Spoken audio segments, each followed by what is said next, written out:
we here. We vibin'. You know how we do.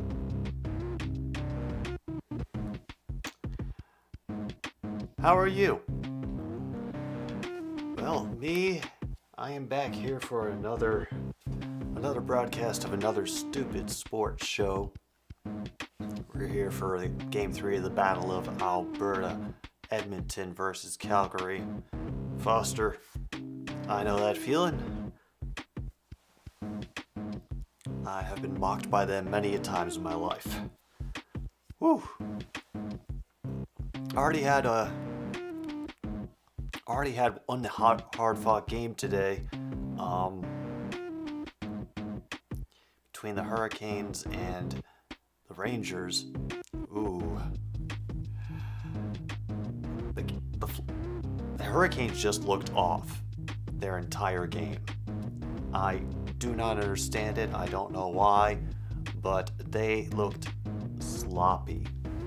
And I am worried whether they're going to be able to pull this series out. William, glad to see you could make it. And Foster is ready for the nightcap, as am I. As of right now, on my ESPN2, which is where this is supposed to be playing tonight, it's currently showing 3 different women's college softball games at the same time. So, yeah, that's my day at the moment. How are you all? Hope you're all doing well, that the weekend has treated you well. You've gotten a chance maybe to go outside. I was lucky enough to do that today.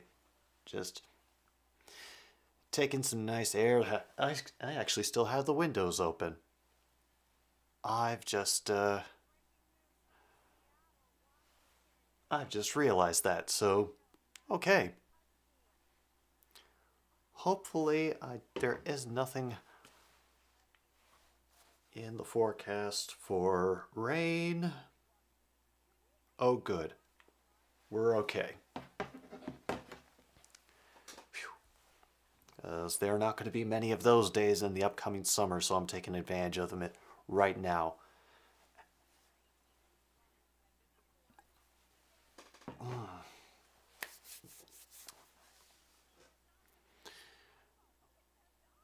Oh yeah, our boy Igor in net for the Rangers. He played very well, stopped almost twice as many shots as Aranta had to in the game. If the Rangers do make it to the next round, it's going to be because of Igor.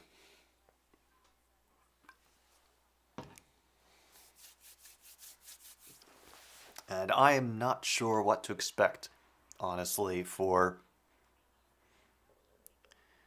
this Game 3. Hello, Geezer. Glad you could make it. I have a feeling, since Edmonton is sort of the older brother of the rivalry, you know, they've gotten more of the wins and a lot more Stanley Cups. And yeah, I could definitely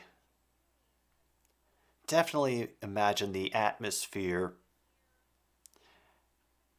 being a little bit chippier in this game.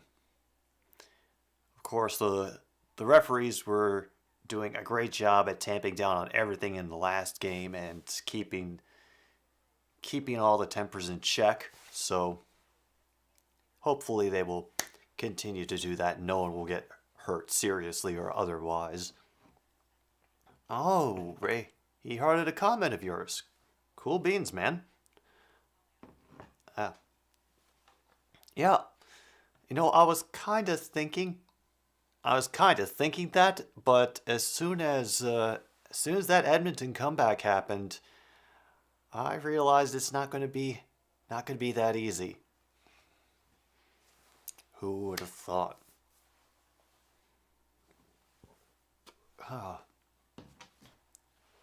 Oh, you can read the message. Okay,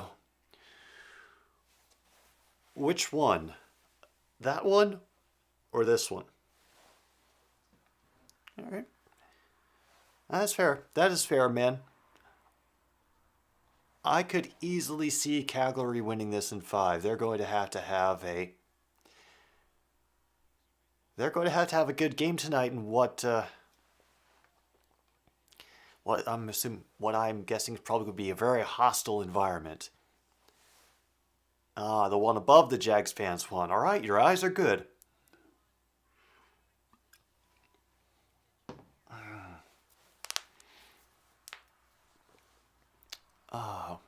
And still we wait. Still we wait for something to finish up or anything to start. In the meantime, I have a couple sports questions for you all to ponder.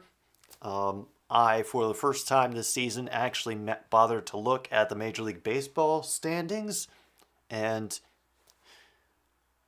a lot of things didn't surprise me, but a few things did. Calgary has been a little bit better recently, Geezer. But there's been a feeling amongst people who watch them and amongst their fans that they have been essentially underperforming for how good they should be. And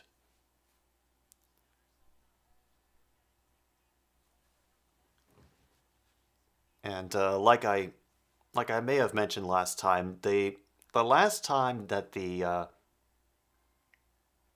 Flames and the Oilers met in a playoff series in 1991, it was called the Battle of Alberta because it was aggressive. There were brutal fights that were breaking out almost every game. And I think they're definitely trying to keep that from happening here, but you never know. I mean, even the Canes and the Rangers got into it after the horn sounded today. So they might just save it for the end. That seems to be the pattern that I've been noticing the most. No, any of the real scrubs seem to be coming at the end when it won't be a major deal penalty time wise.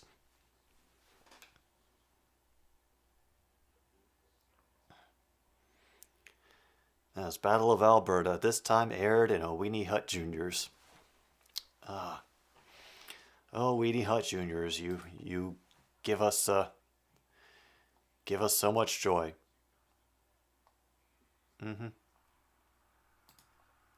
True North is also right about that. They were big playoff teams in the 80s. And Foster has what sounds like a really good meal lined up, actually. Oh, damn, now I am hungry. Well, for right now, I will just satisfy myself with, once again, our first period sponsor for tonight's stream of another stupid sports show. Hello, Ishii. And this period is brought to you by Whorehound, old-fashioned hard candies. Made with natural Whorehound tea, brewed and steeped in copper kettles to enhance the Whorehound flavor. Whorehound.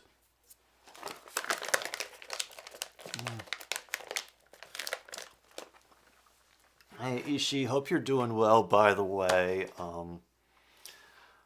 I don't know exactly all the details of what's going on, and you don't have to talk about it in here if you don't want to, but I hope everything is okay, and you've got some people you can talk to, some good food you can eat, and maybe like a nice movie you can watch if you really need something to distract yourself. Logan, welcome.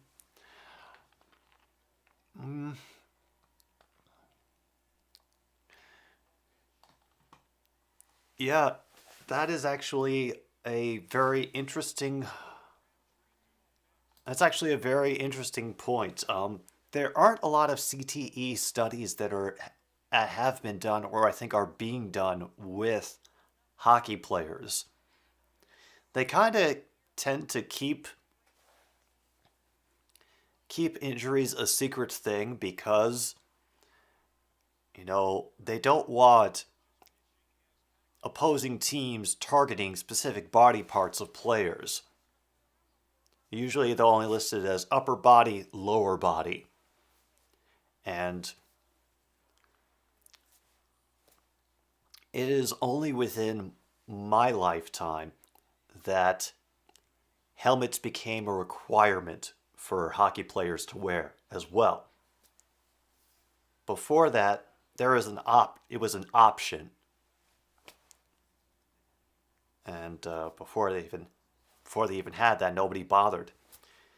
But anybody who didn't want to wear a helmet for a while was actually grandfathered in. So there were a couple players on the Capitals that didn't wear helmet for the rest of the time they were there, and they were usually the more punchy of the players.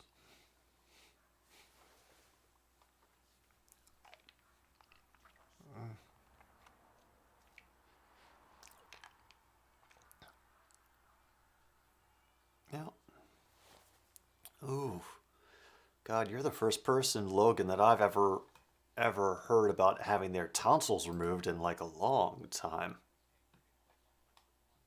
Mhm.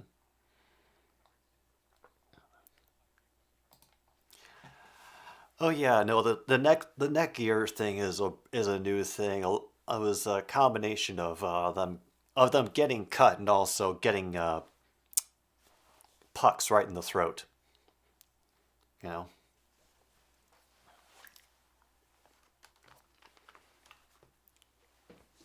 it was the weirdest thing. I swear that neck guard when we first saw it, but once we saw it work and understood, it was like, all right, we got used to it. And I'm sure that as the game goes on and it changes, that it's going to look very different from what the a lot of the originals remember it as. But it's fun. It becomes fun in other ways too. Welcome, Zach. Glad you can make it. Mhm. Oh God, that's right. The visors. Ah.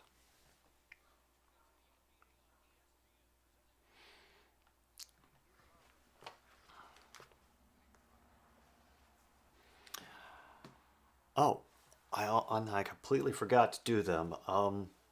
My questions about Major League Baseball from looking at the standings from the first time today. Number one, the Padres, are they a dark horse? Number two, when do the Reds get sold to Joe Burrow or to Baker Mayfield just so he can have another stadium to sleep in? Number three, if the Mets do something this year, will a certain half of New York burn down Staten Island in celebration? And number four, can the Angels do anything? And I'll let you guys, if you have any thoughts, ideas on those, bring them in anytime. Oof. Oh yeah, no. Foster's got it right. Keep those pain meds. Take them all the way through, including all the antibiotics. They're there for a reason. Yeah.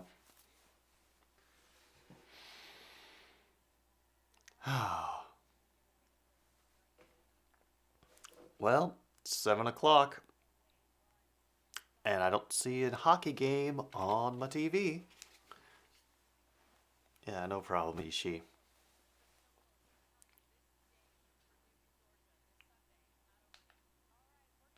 We got your back.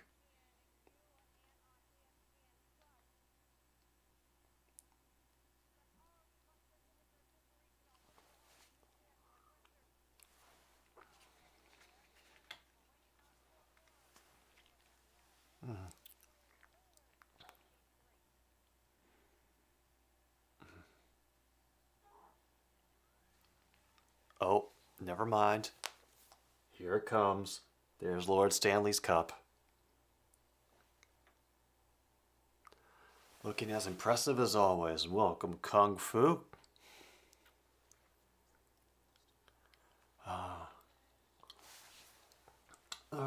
And from Logan, the Padres are a dark horse team. Their starting rotation is okay, but can be worrisome along with their bullpen. But they have a good offense. Oh, wow. They actually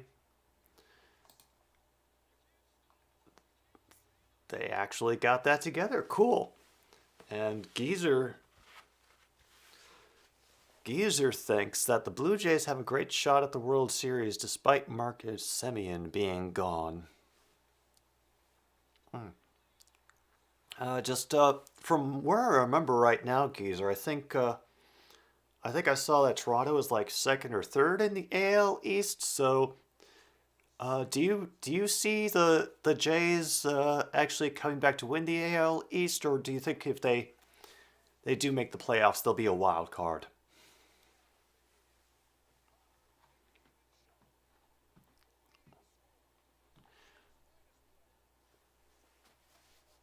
Ooh, which people are you talking about, Foster?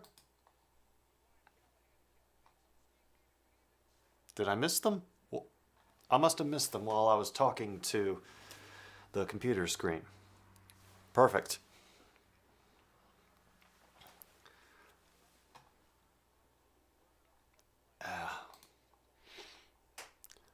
Wow. Yeah, the Yankees pretty much own the AL East. Oh my God, they lost to the Reds. Dang. Yeah, these days it's rough. Ugh. Oh, hundreds. Yeah, I can believe hundreds.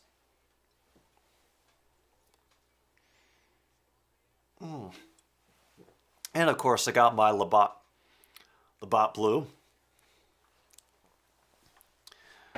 All right, everybody,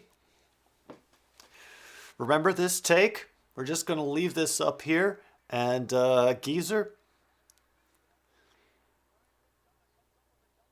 I won't ask you to provide proof, but let's just say if you don't follow up on that, I will be disappointed.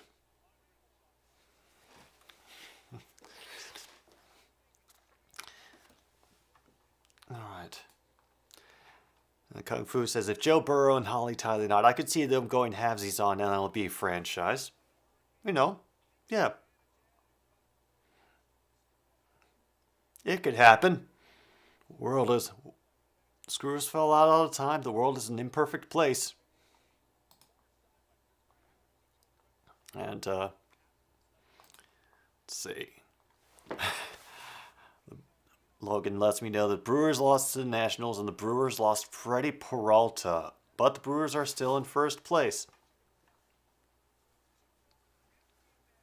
All right. All right, Ishii. Take care. Hope the Warriors make you proud. Yeah.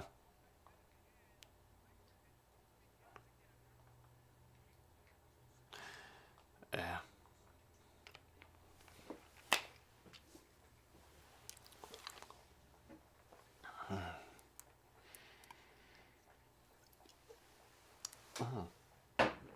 Oh yeah. That was I have to admit, that was unexpected for the Warriors after being down for 3 straight quarters. We all thought, while that was going on, that the Mavericks had finally gotten them handled. But once again, they just pulled something out. And we have an early Angie sighting.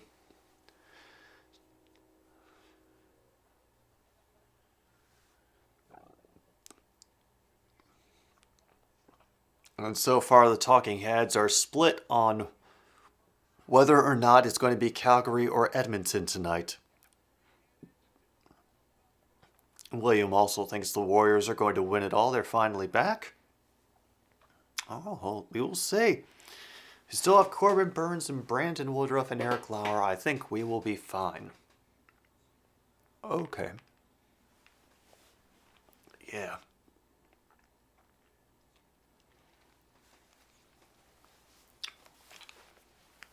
No, True North. I have not seen that. I have not seen that game.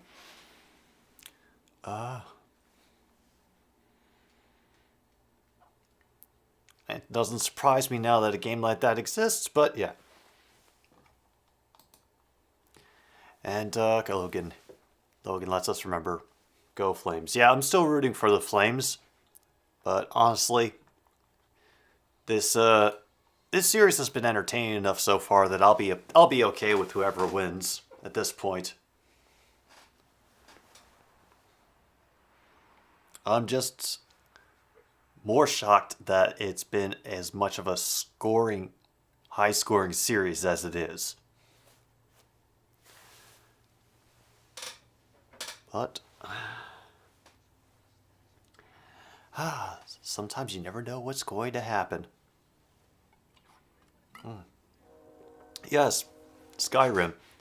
Out of curiosity, you Skyrim too. How long does making a mod usually take? Because I've never made one, so I have no idea. I'd imagine there's a great deal of work that goes into it.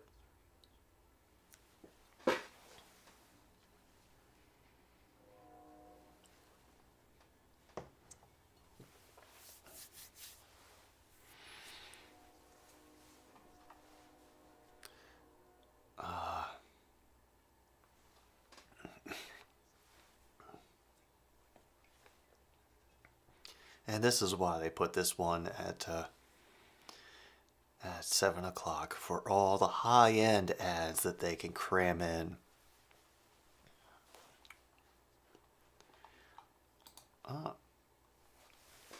Heat vs. Warriors Finals.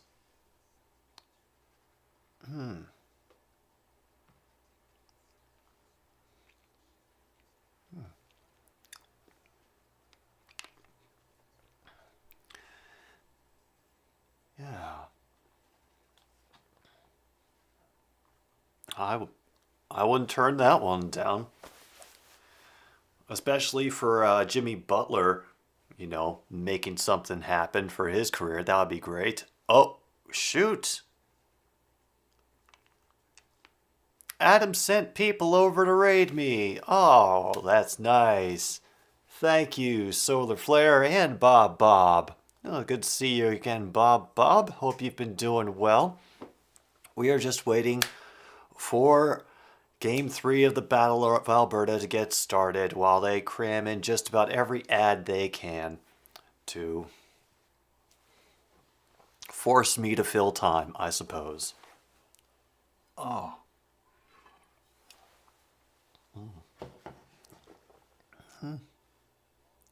Yeah.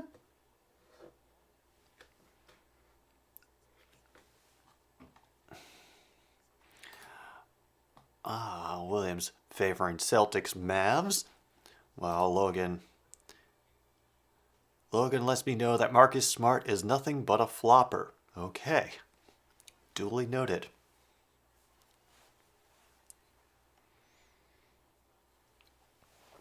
Meanwhile, they're showing all the Oilers highlights from Game 2.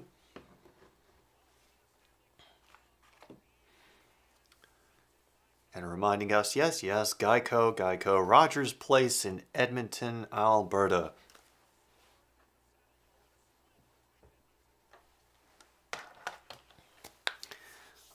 Yeah, Calgary. Calgary is supposed to do well this year.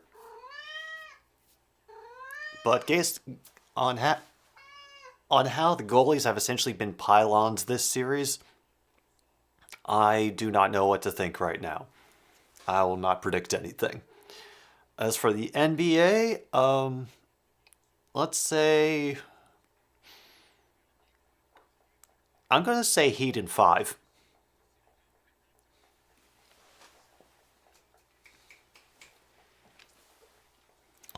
And I am making that prediction with absolutely no insight or knowledge whatsoever. So I would not hold me to that in any respect. Logan predicts Warriors in 6 over the Heat. Nick thinks Warriors in 7. Everybody seems to be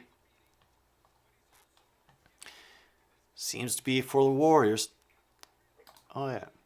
Remember Geezers talking about Heat Warriors, two big market teams, so they won't be bitching about it yet. He has proven they could beat a strong Celtics team without Jimmy Butler. And the Warriors put all the pressure on the defense as the offense lays back and cruises to a win.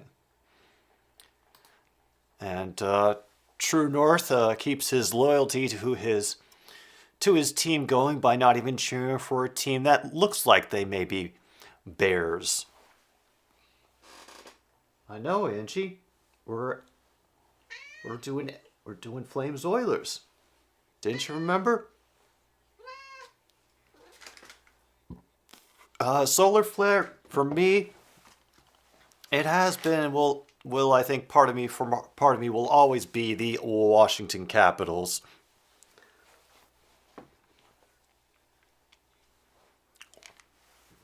And honestly, I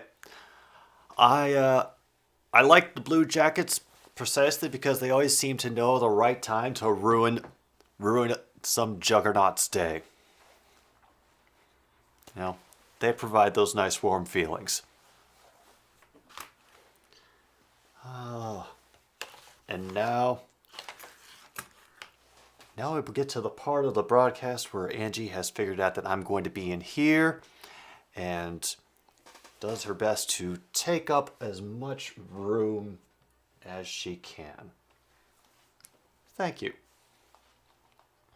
Oh, Tampa. Tampa.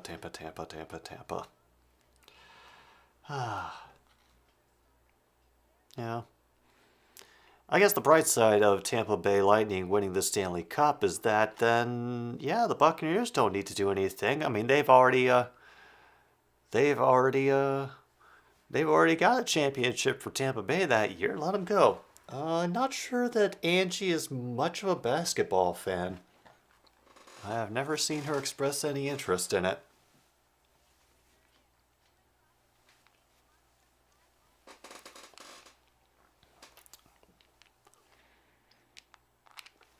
Oh yeah, that arena is bathed in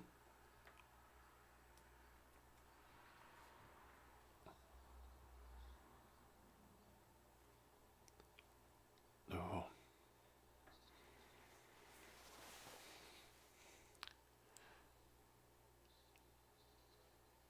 Oh, this.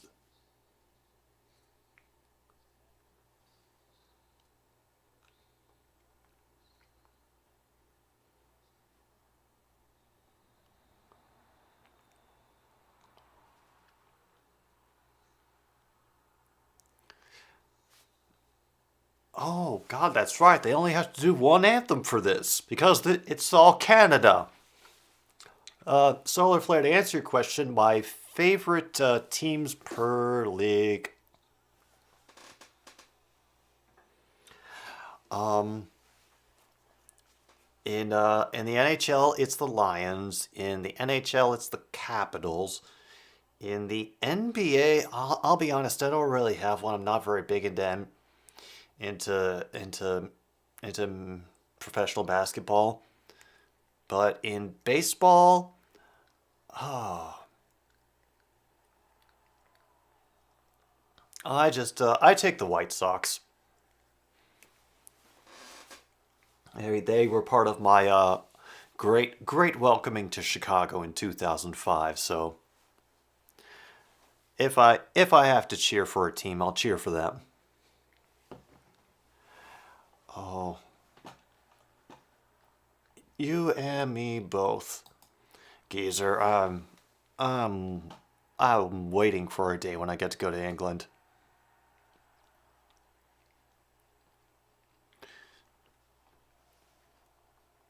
Ah, you want to go for a Manchester United game. Well, I also like the fact that after a while he just pointed the mic at the crowd. Oh, they're excited. They're excited over there.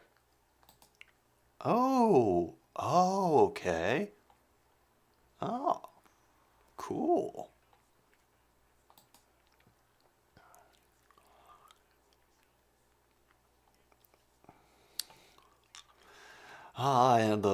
And the trash talking begins early. I think I'm going to have to do some catching up in how to do that because I'm not really used to being in a sports situation where my team actively gets trash talked instead of just everybody around me generally agreeing that they suck. Let's see. So first got the Nuggets, the Vikings, maybe Blue Jays, and then Blue Jackets. Okay. Well, here we are. The game has begun.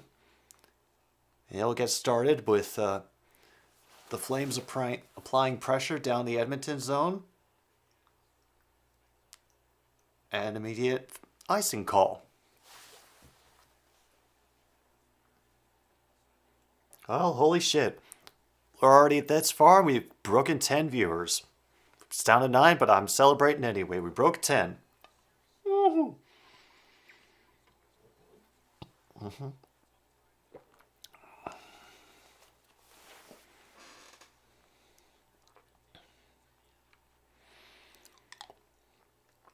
And Edmonton gets it back down there again immediately after the faceoff.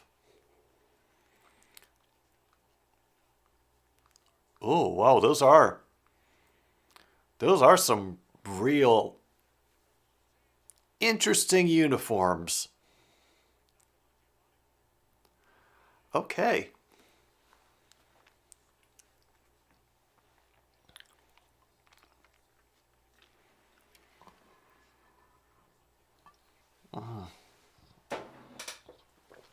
Yeah. I'll be honest, True North. I would be happy if we got considered a rival again by the Green Bay Packers.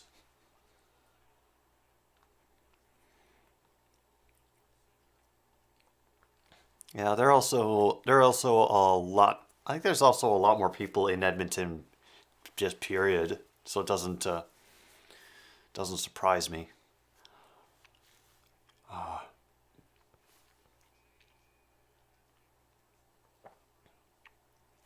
And then for so many years, the Lions have just been considered like a joke of a team. So for anybody to take us seriously again, that would be kind of cool, you know. Logan lists favorite Packers, of course, Brewers, and Bucks, and college football, basketball, Wisconsin Badgers.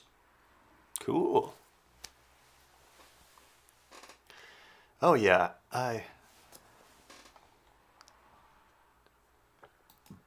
that is something that I think a lot more people are starting to notice about the Lions. It's something is different in there now, and now we have people's attention, which is very cool. So far, the Flames are having a bit of trouble establishing any offense in this game. Then again, the whole game's been very back and forth so far. I think there's maybe only been like 1 or 2 shots on goal. And another turnover right at the blue line. Gets dumped in. Can they actually do something with it? Nope, they end up having to battle in the corner. It will get taken out with a 2-on-2. That wrist shot. Nice save by Markstrom.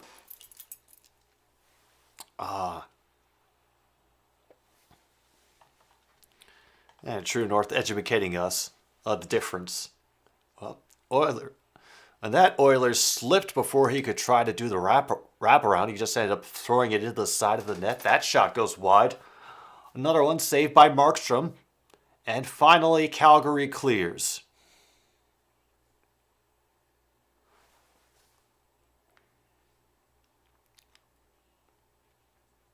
Zadorov did get it across the blue line and backhanded it to nobody, giving it away to the Oilers.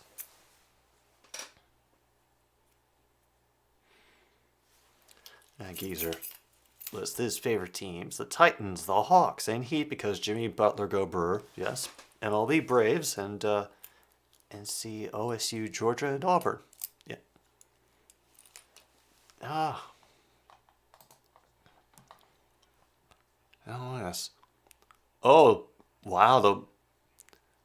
The Flames were getting up in the face of the Oilers goaltender, and now they're going to try again.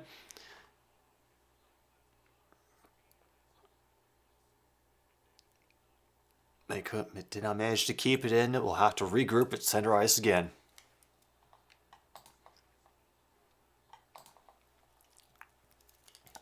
Oh, okay. Very cool. And finally, the Flames will actually make an effort down the ice. That shot will go wide. And they get deflected out of play. Woo! Oh, wow. So far, Edmonton is definitely dominating. They're not letting... They just seem to be finding the best ways to cut off all the Flames players from progressing beyond the blue line.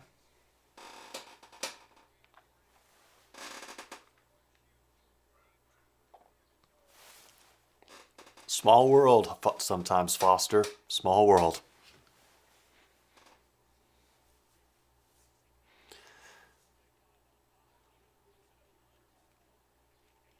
Oh, Flames come out of the corner with that one. That shot gets deflected very wide and will get dumped back out by the Oilers, batted down at the center, and then stolen again by the Oilers, who come in with a quick one off to Markstrom that gets deflected wide. And the crowd is getting into it. They're cheering all the hits.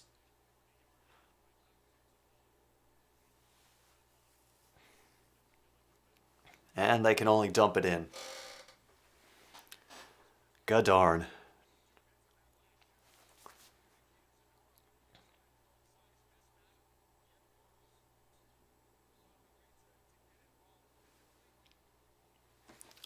Well, that charge will be taken back because they were offsides. Never mind. Oh dear.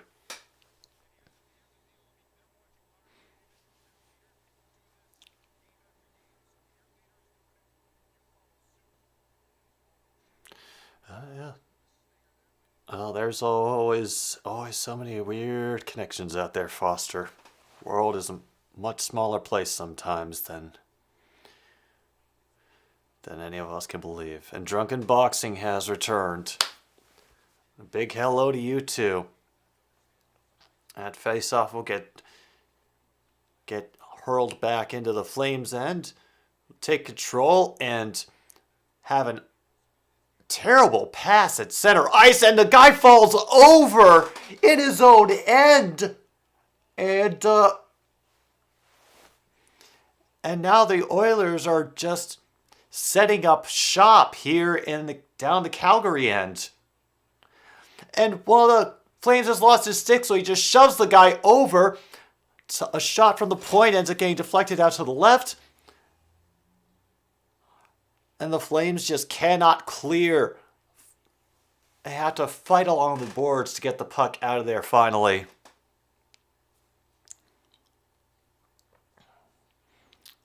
Like, something is wrong with the Flames right now.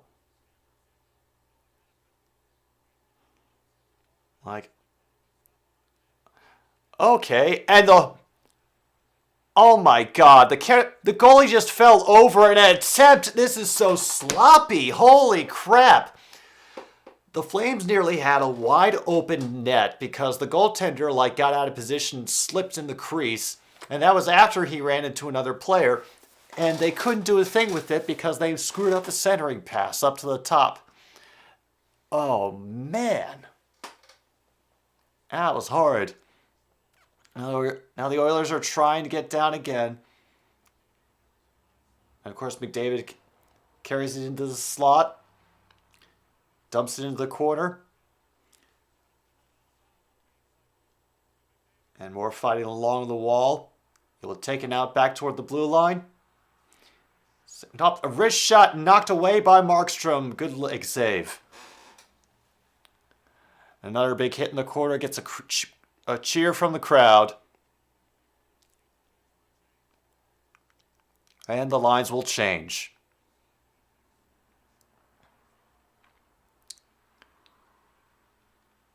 Oh, now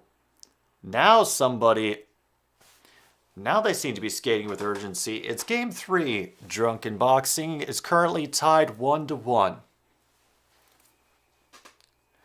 Glove save is made by Markham to stop the clock at 12:01.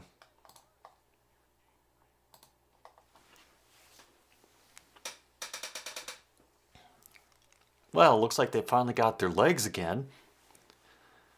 I'm not sure why it took so long for everybody to remember to chase the puck, but now they are again, so we're all good. Reggie Bullock. Kareem Abdul-Jabbar Social Justice Award.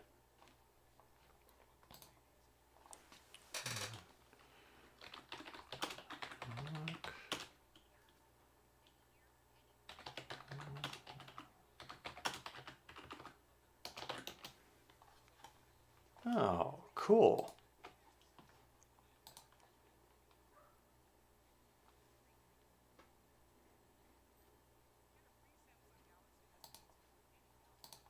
That was very nice. That was very nice of him. Oh.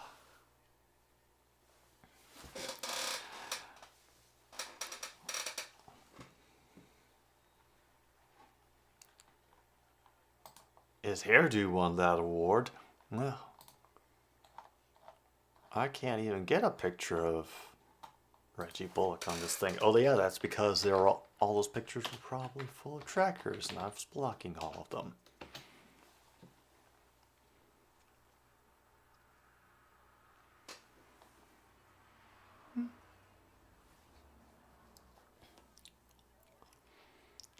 Hey, if his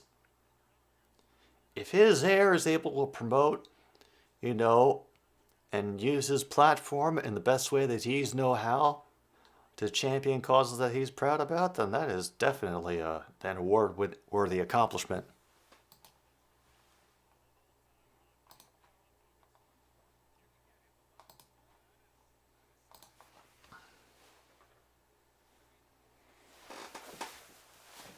Well, we are back now.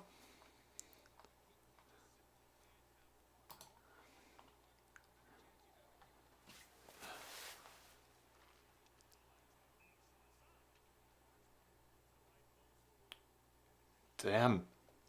And quick save from Markstrom as they tried to go right post on him.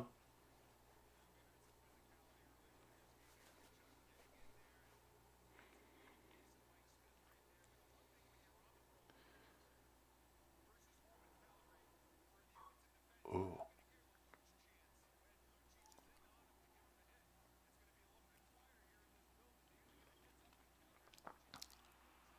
Oh my god! That just dribbled through his legs. That slap shot was just sort of hanging in the air. Holy shit! Oh, wow. Oh, and now they're speeding back down again. Thankfully, they're able to slap it away before Edmonton could get too far down there. And now the Flames are taking it back the other way.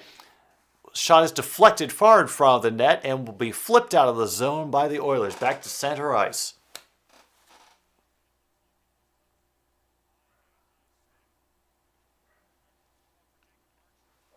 Oh, we're going to have a high stick penalty now. Damn! Oh my God! That was... Ooh.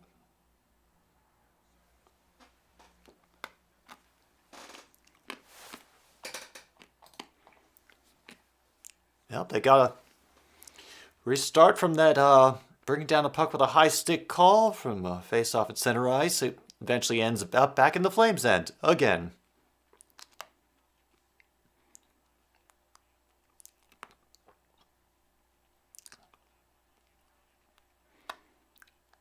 Flames are struggling to clear. They're having trouble doing anything. Passing, handling, getting across the blue line.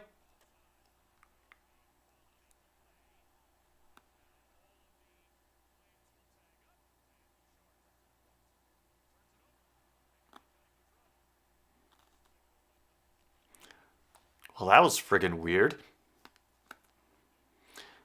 Like, they didn't know whether that was going to be stopped with an offside. McDavid trying to juke everybody out of their skates. He gets shoved to the ground. Is saved by Markstrom on another slap shot from the blue line. And the Flames will have to dump it out again. Then it gets batted back across. Dumped in to the Oilers' end. Mike Smith will corral it behind the goal. Yeah, that was very... That's what I was worried about, honestly. Was him knocking it into his own net. It seemed like he was primed just to do that. And it's another save by Mike Smith as the Flames have suddenly found their sticks, and that one's deflected wide in front of the net. Finally cleared by the Oilers. Archibald will give this team a little bit of time to change and freshen their legs. Well, there are some big hits coming now. And there is a penalty now. But who is this penalty on?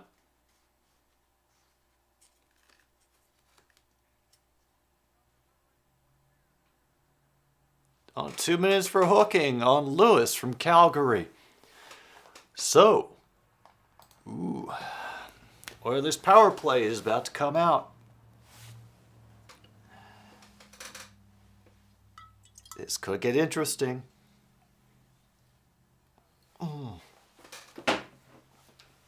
Once again, I want to thank all of you for coming to this stream.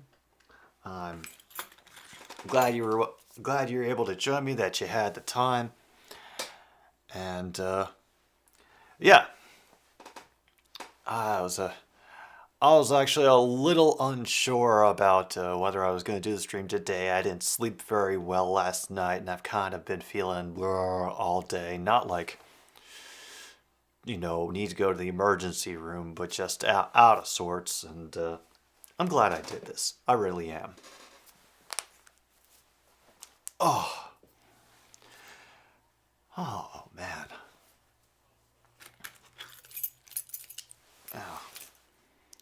So far, I am getting nervous for the Flames. The Oilers look like they are in full control of this game. And if the Flames can survive this penalty kill without giving up a goal, I will get some optimism.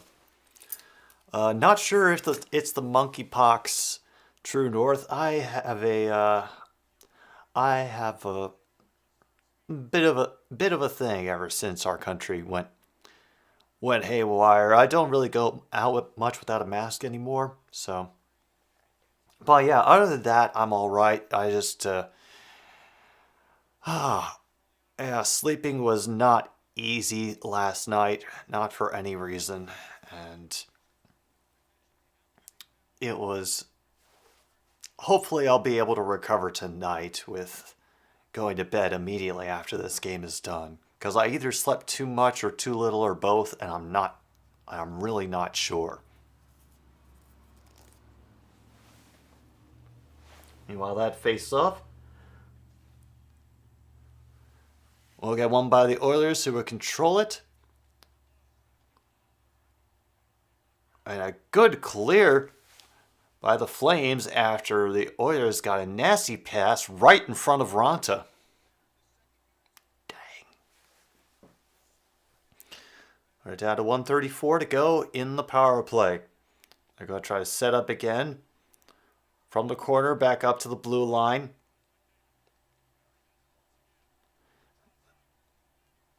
And this just keeps skirming around. They're saved by Markstrom. Trying to get a quick shot off the rebound in front, but it is handled very well by the Calgary defense.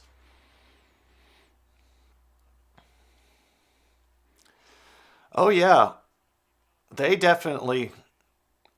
I don't think they want to have to play from behind again.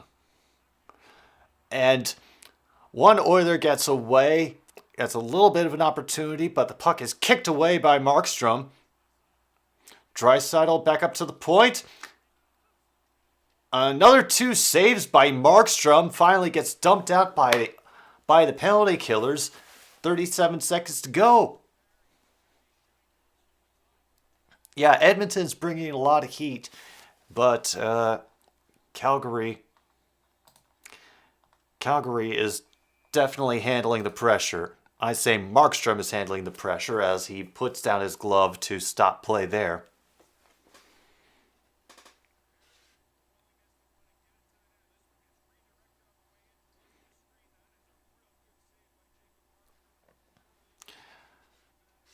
Oh, 25 seconds to go now before we get back to full strength for these two.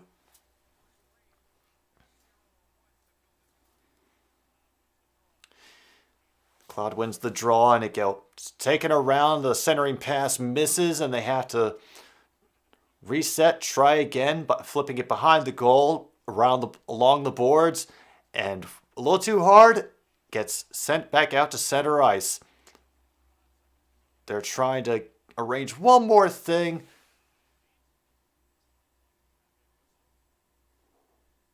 We have another whistle now, and I don't know why.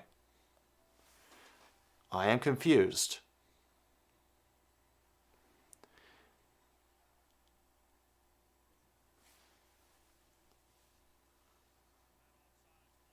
Oh,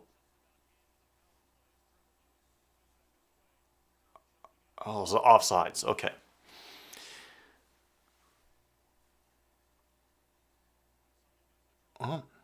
Gets one by the Oilers. They have to take it up behind their blue line as the penalty expires.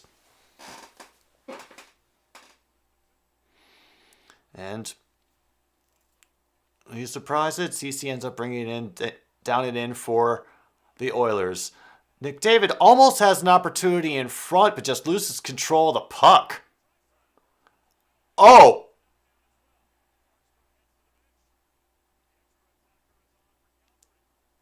Oh. There's a delayed penalty. They tried to get an extra attacker on, but Calgary is now going to go on the power play.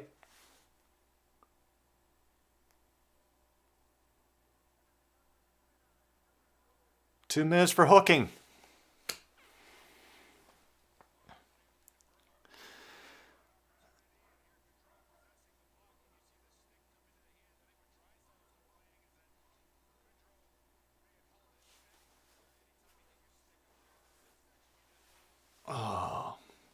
Ooh, Edmonton 12, Calgary 4 for shots on goal. Oh. Well, let's see if Calgary can catch up a little bit. That one-timer will miss wide, and I think it's... But they do a good job of stopping the clear and getting the puck moving around again. Shot it very, very narrowly, missing the right post, and the Flames end up accidentally dumping it out themselves.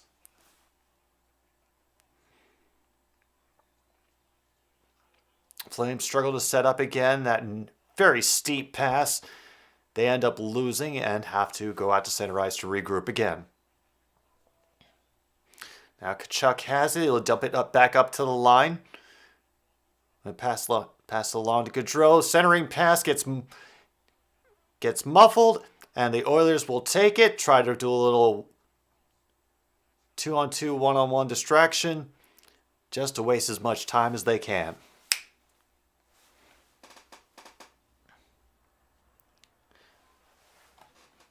We are down to under 6 minutes to go in the first period. By the way,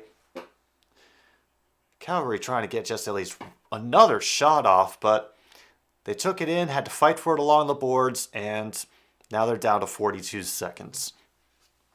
Oh, Calgary, you are breaking my heart now.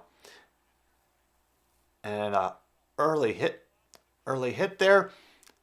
Makes the Flames pair lose control of the puck, and it gets easily cleared again. Down to 26 seconds to go in this power play now. And a shot is knocked out wide by Smith. It wasn't a very, very on-target shot. And Yamamoto will simply dump it in to provide another chance for a line change. Ugh.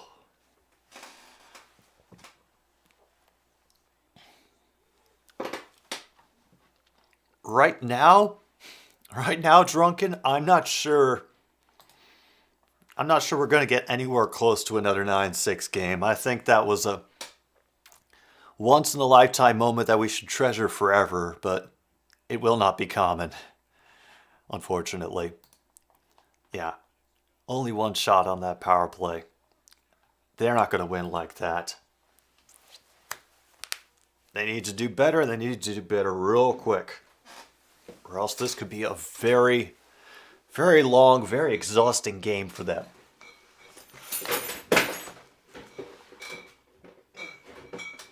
There we go. And of course I would have dropped the bottle opener. Oh. There we are.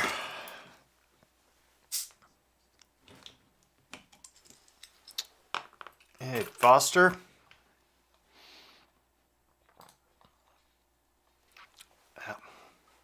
I know those moments. I feel it. Just make as few moves as possible. Concentrate on your breathing. This too will pass.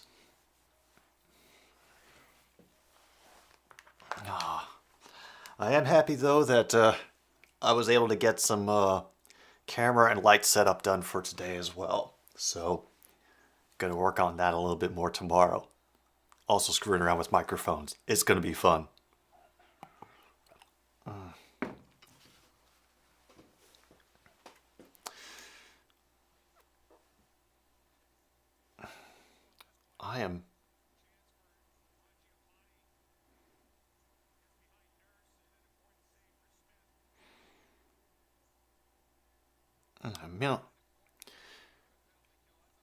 Mangiapane had a decent shot there. It's just that he happened to pick the...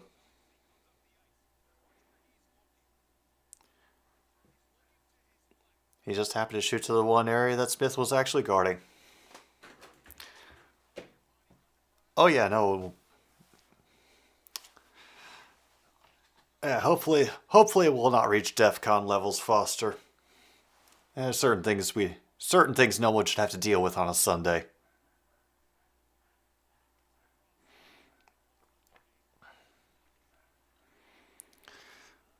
Once again, the Flames dump it in and try to win it along the wall, which they have not been able to do very well today. That centering pass is missed and intercepted by the Oilers, who are now coming down the ice in a 3-on-2.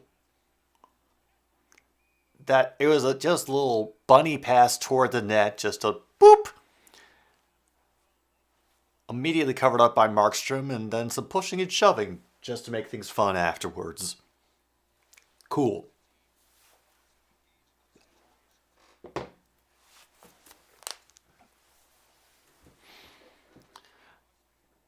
Oh. And down to 4 minutes, and I think this could be a rare score for this series so far of 0-0. McDavid tries to do his usual dancing, but they lose control, and Gaudreau will end up bringing it out for Calgary and dumping it in. And they can't stop Smith from sending it along the boards. Oh my God, I do not know how that got saved, but that was just such a perfect opportunity. Tkachuk moves in, another save by Smith. And now things are happening. And another one just missed it over the crossbar. Now the Flames have come to life. Oh, wow.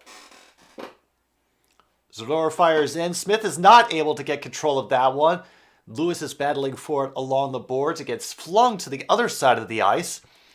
While the Flames try to center it, then lose it as it bounces behind the net. Oilers are able to clear. McLeod does a backhander that misses wide to the right.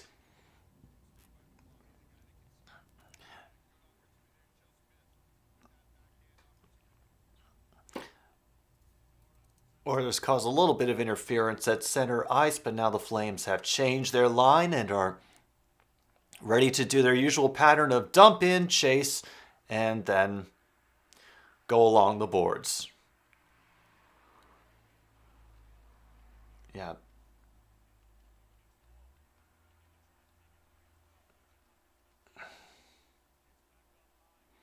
Gets sent back up high. Flames are still in control.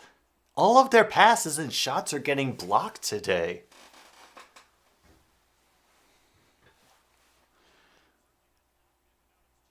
I'm not sure if Calgary is doing worse or Edmonton is playing better.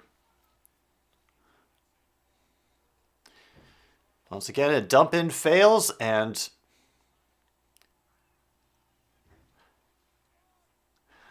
the Oilers are doing a great deal of checking and in the Calgary defensive zone to keep them from barely advancing the puck out. Ryan shoots it right on goal. Markstrom will cover it up, cinch in, and now we're down to 1:29.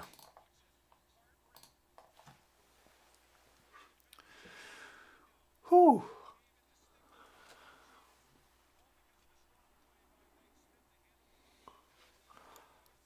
Oh boy. That was a rush.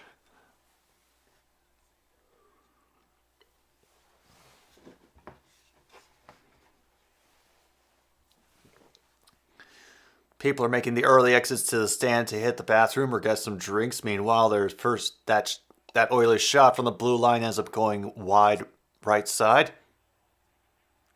There will be a penalty coming up as one of the Oilers gets tripped up. Lindholm will go to the box.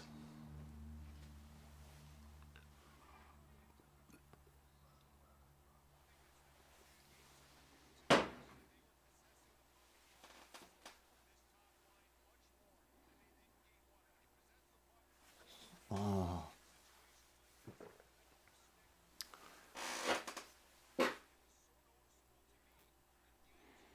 Damn. Yeah, even I could see that one. But now, Edmonton's going to end this with a power play. And somehow that one gets cleared. Dang. Only 1 minute to go.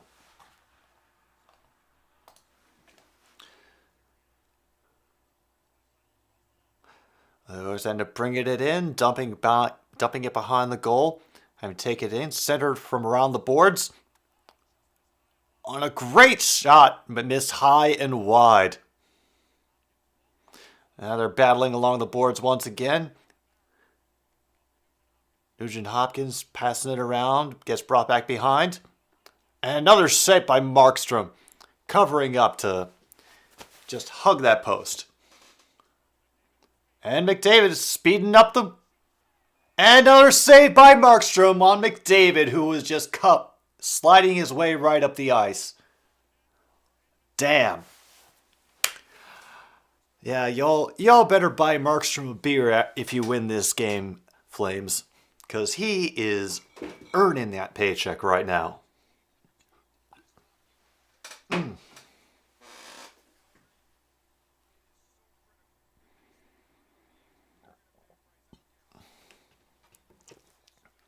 This is starting to get dangerous. The Oilers have been putting a lot of shots on goal and getting a lot of great opportunities to score, which have been few and far between so far in this game. But we will end the first period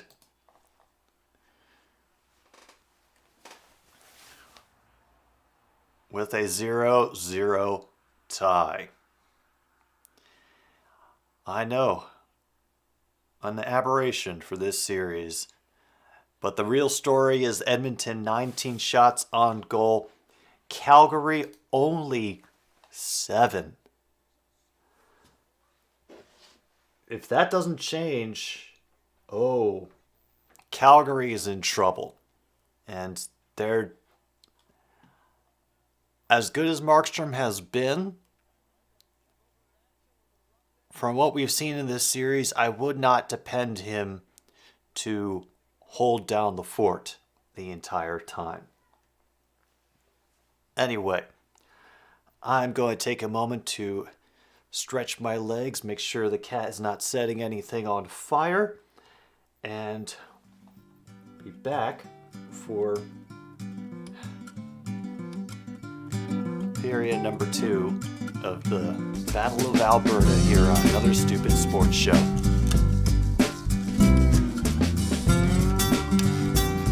Thank you.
Just in time for me to get back. Then she comes and swats at my leg.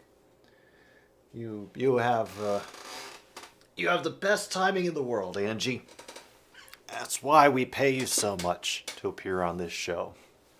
So much. Oh, yeah.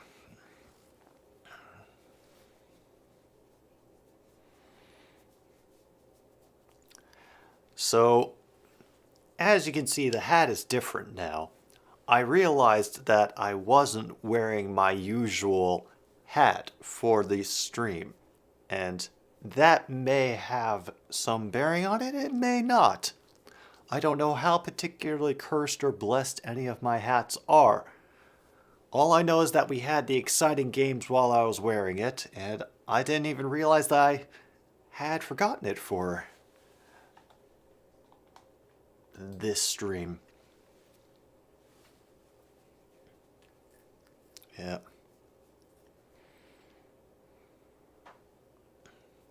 Yeah, she is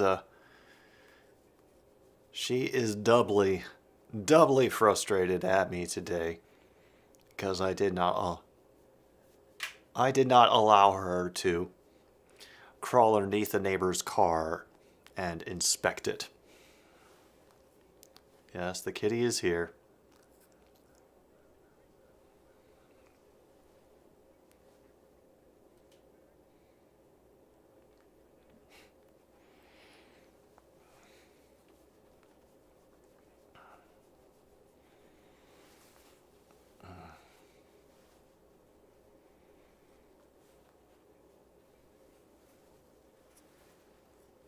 Yeah, I know. How dare I bring you inside when you were just about to assert your domination over all of the neighborhood?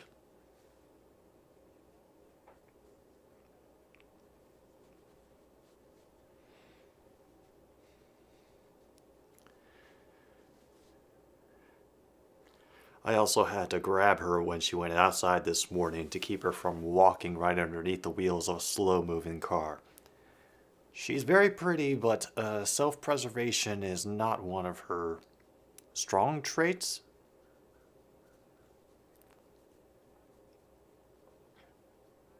Ah, well, that explains things, Foster. That explains quite a lot. Yeah.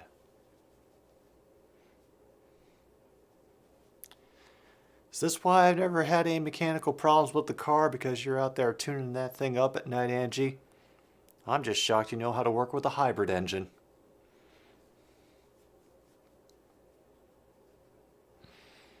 Oh,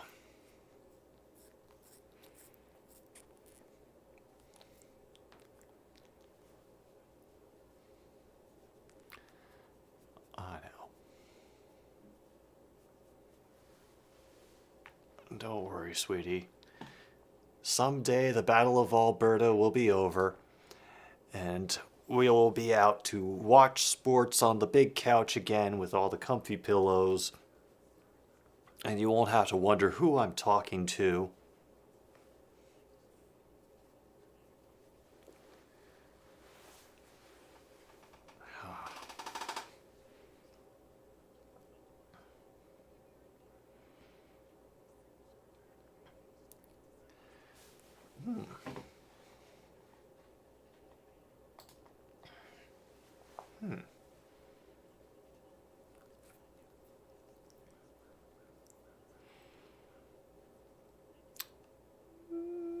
Yeah, it's a possibility. So who do I talk to get my cat an audition for an ESPN correspondent job, or because I don't know if she'll work much as a talking head. As you can see, once she gets on camera, she is a little bit quiet.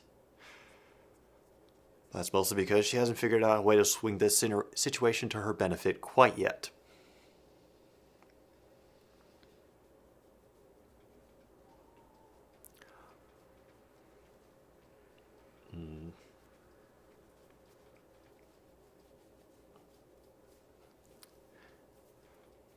Alright, predictions from all of you who are watching for this game.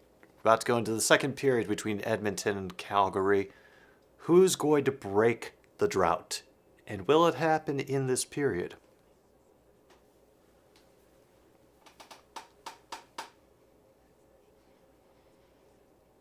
Oh yeah, BC.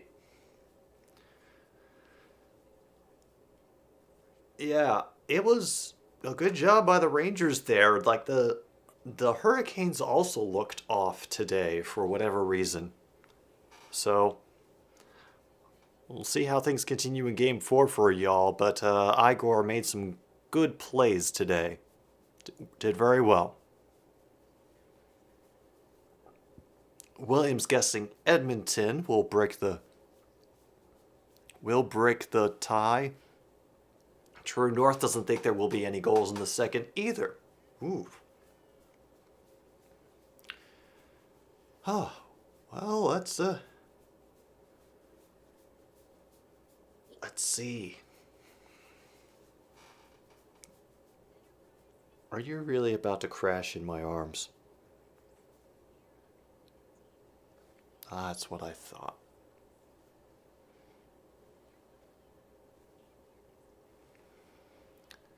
And both Foster and BC are leaning toward McDavid to break the scoreless try that we've got going on here. Scoreless try? What the hell does that even mean?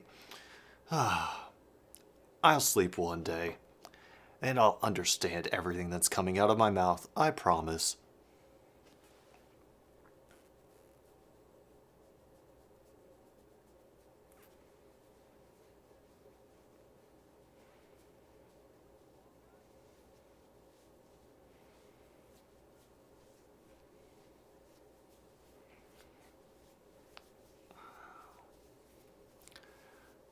Damn, they're really getting their commercial dollar on this break.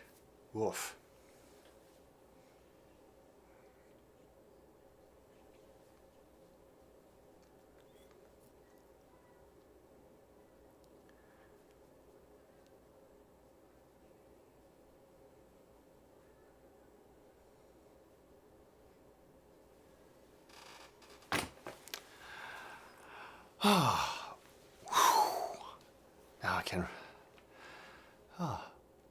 Now I can get the feeling back in my hand.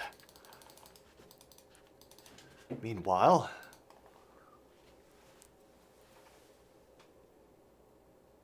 we will reset. Are we coming back, you guys? Are we? No, they're recapping the Panthers Lightning game, which was a complete rout.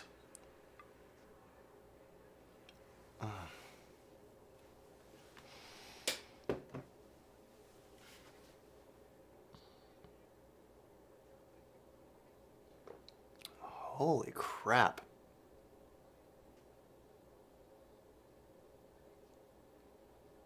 Oh, that was just a good stick save.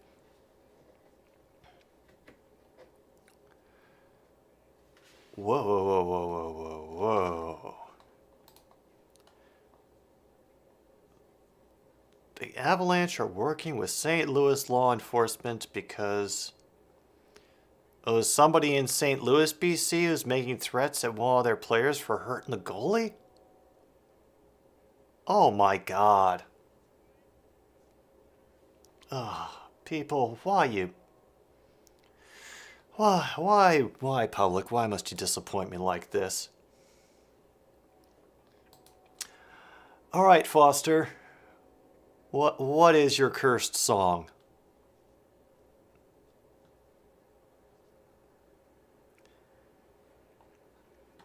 You have my attention.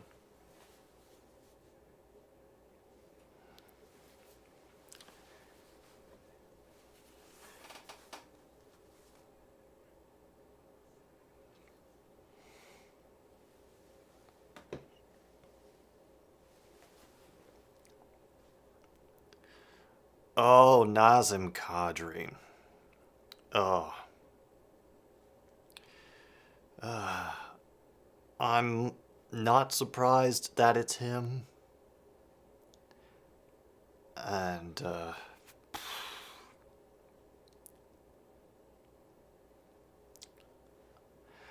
yeah, that's on brand for him, considering he has spent more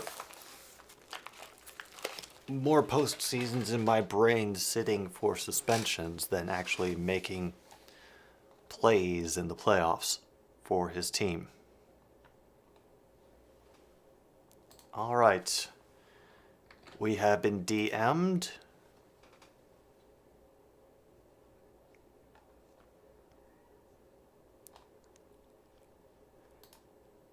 All right.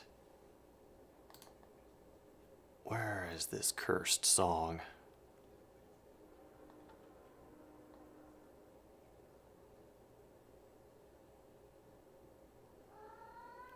The Colorado Avalanche are working with... So wait, it was a collision. Was it just a collision, though? That's what I'm curious about.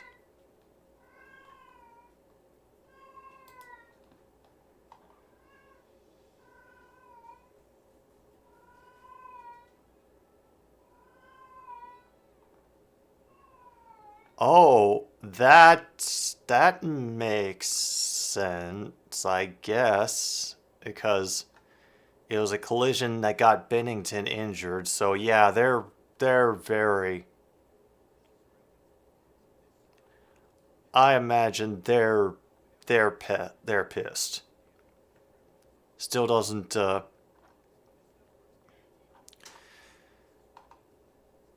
doesn't justify people sending him threats, but you know. Ugh.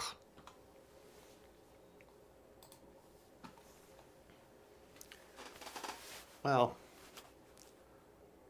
the story I had read, I don't know if it was an updated one or from a different media outlet, said that he was going to be out for the rest of this round.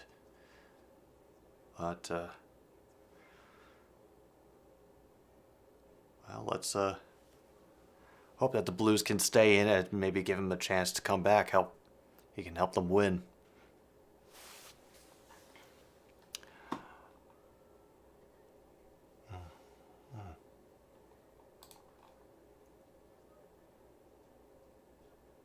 Okay. All right.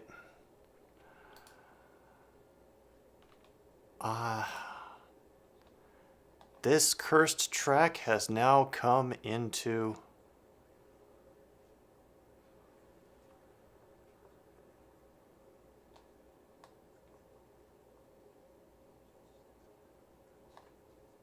Okay, I have no idea what to make of that. But let's see if this will actually let me open it in Spotify. Save him able addicted.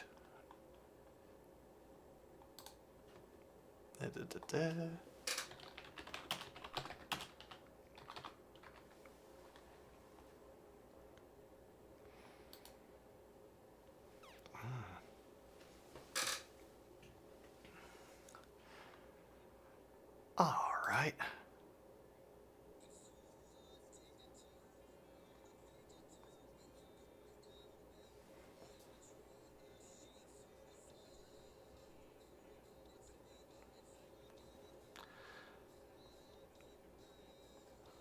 Oh.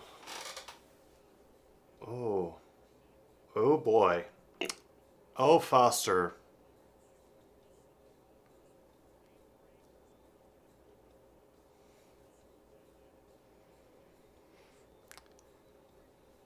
This song is,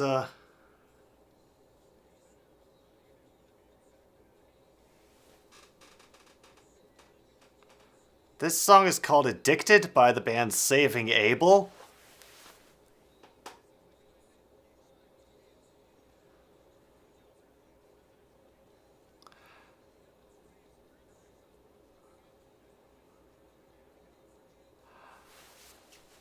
Oh, wow.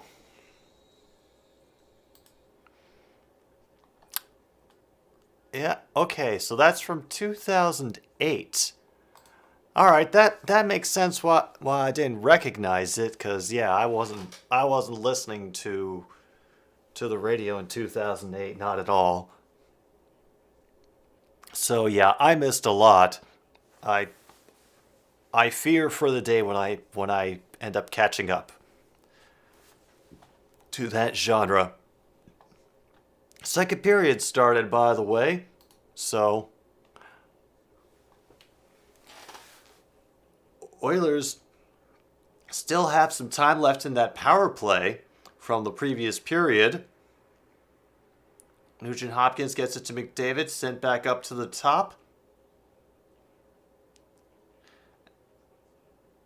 Draisaitl, they lose control of the puck, and it will be run out of the zone by Calgary, who end up putting a shot on Smith. Was able to make a glove save and get it away. And they score on that return. Hyman will get it in. Looks like stick side on Markstrom. Dang.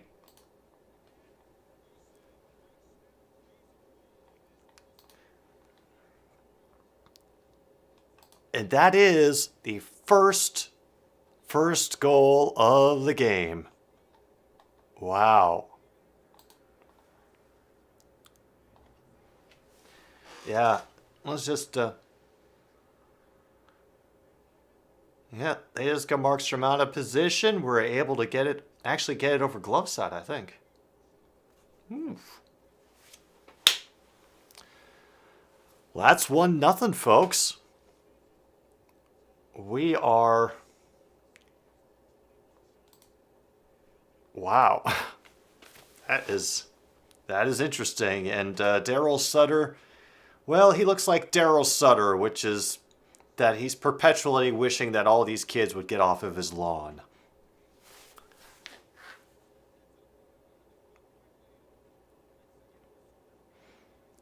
Oh, and there's another. Vander Kane tried to get it down the ice and lost control along the boards. That pass gets deflected down a bit at the center. Yamamoto makes a wrister that goes wide, and it will get sent back out to the center ice. Oh boy.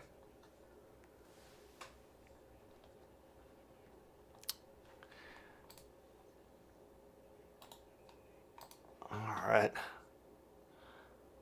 I'll save that one for later, geezer. Well. Oilers got it first. And now there's just 18:21 to go.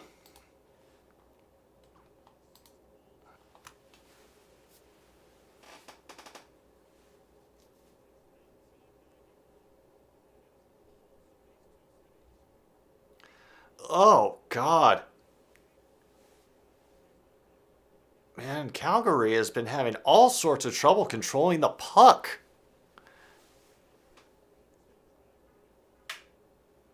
Yeah, this game feels like it's going to be a lot more low scoring. All right.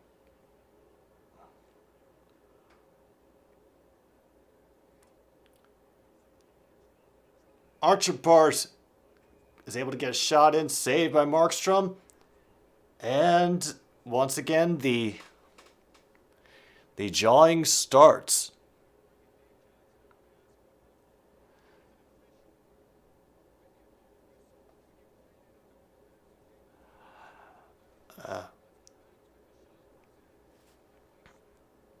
Geezer says Edmonton 2-0. Yeah, right now it does not look like the Flames are doing anything to get themselves into this game. I do not get it. This is definitely not the Calgary team that we saw in game 1.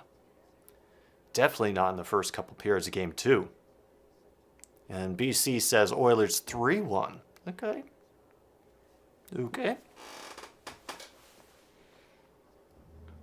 Oilers are able to keep it in, but that centering pass gets held up in the face-off circle, and it'll end up getting dumped out.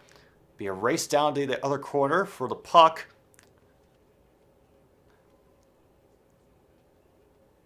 A whole mess of people falling all over themselves and the goaltender to try to get a shot off. And we have to stop play.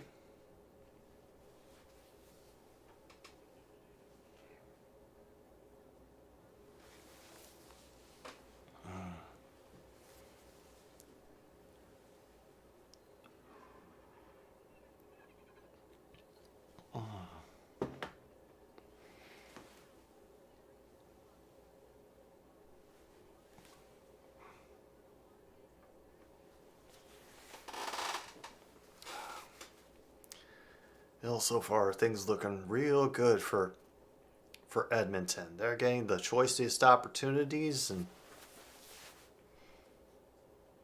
like Calgary is something is off in Calgary. They are not handling the puck well. They are not finding open lanes to pass.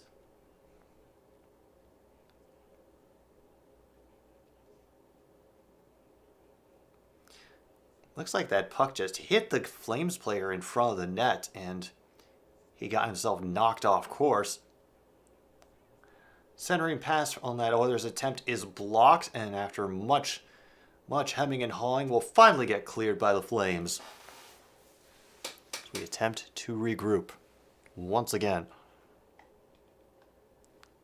Down to 16 minutes to go. The Oilers have it in the Calgary zone. Again, glove save by Markstrom to stop the clock at 16:40. And the Warriors are up 16-7. That's a good start. Thanks, Geezer. I appreciate that. It's off topic. All the Rangers do to win their series as a Rangers fan: stop playing defense, play offense as well. Yeah. Mm-hmm.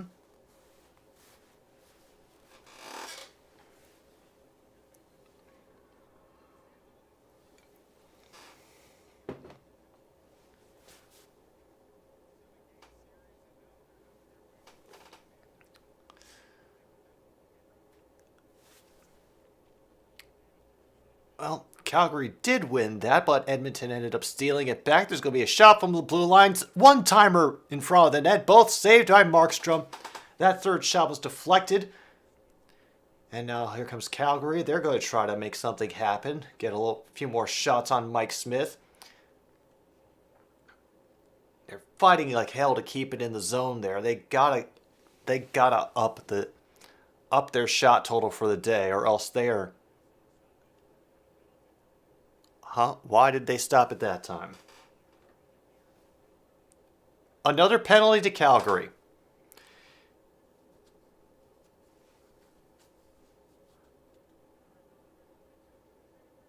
Oh, 2 minutes for interference. The Islanders were good back in the day. Like them and the Oilers were the big name, the big deal teams back in the 1980s.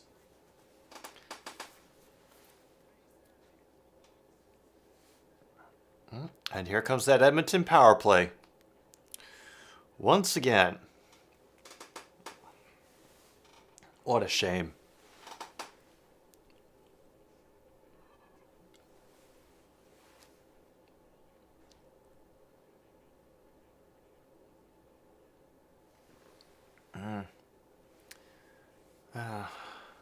Oh,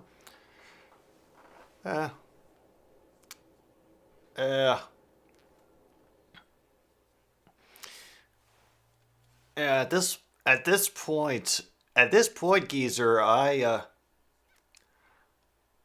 was expecting a lot more from Calgary. They're just looking flat. Oilers look like they are tougher out there, like they are getting to the puck faster, and definitely are getting more shots. Another save by Markstrom, deflects it away. An attempted clear is foiled, and the Oilers are going to keep it. Back to Barry at the point. To McDavid again. And he misses that shot. His skate gets out from underneath him. 35 seconds to go with the penalty. Another center, Nugent Hopkins. Quick wrister saved by Markstrom. We're down to 31 seconds to go in that power play.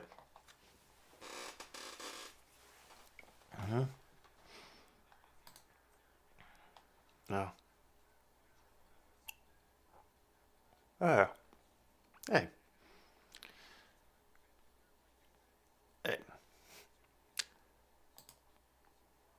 Good a reason as any. True North. The early 80s Islanders, and whenever I would look up stuff about the early 80s Islanders, I saw them frequently beating up on the Capitals. So, some things never change. Oh, and BC is also a Ranger fan. Of course, that makes sense why he has so many good ideas about how they can win this series. I'm catching up. Are they going to be able to get one more rush? No, that pass bounces off a stick and goes back out to center ice. And that attempt also goes awry. I finally knock it in around the boards as we go back to full strength. It floats up the length of the ice, and that is icing.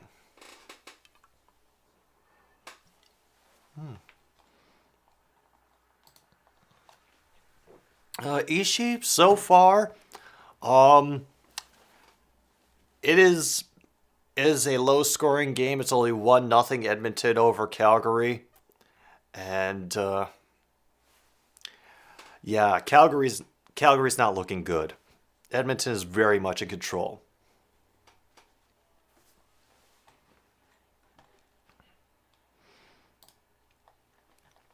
Yes, same here. Welcome, John. Glad you could make it. And at this moment, the Warriors are up 24-14. Ooh.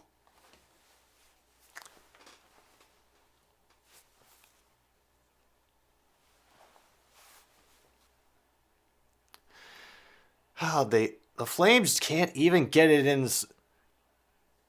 a drive going into the Edmonton zone. That shot from the blue line sails wide. Markstrom doesn't have to do a damn thing.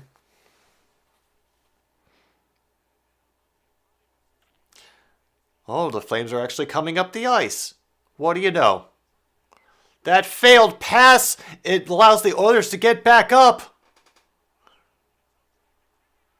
And a backhander by Evander Kane after a lousy pass in the offensive zone by the Flames. Damn. It is now 2-0. Woo. Apparently Luka was talking trash to Steph. Bad idea. Steph told Luka to shut up. Oh yeah, we just got another goal scored, so it's now 2-0 Calgary. Yay.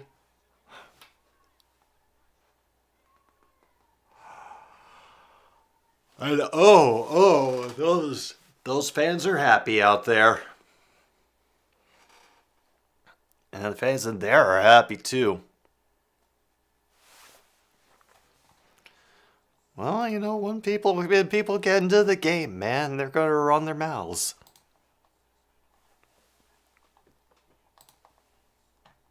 Welcome back, Solar Flare.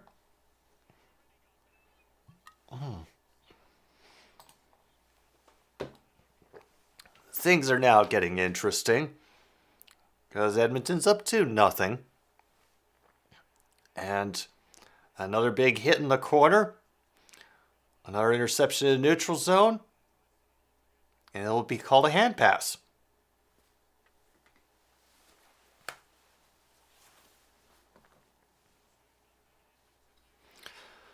Oh boy.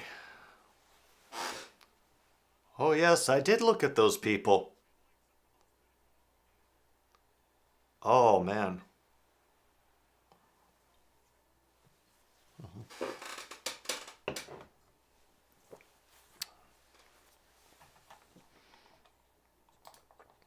Yeah. Yeah, they look like they're about to get swept out of the playoffs. Which is sad, but they made it back and they won a series, so, you know, not too bad, considering.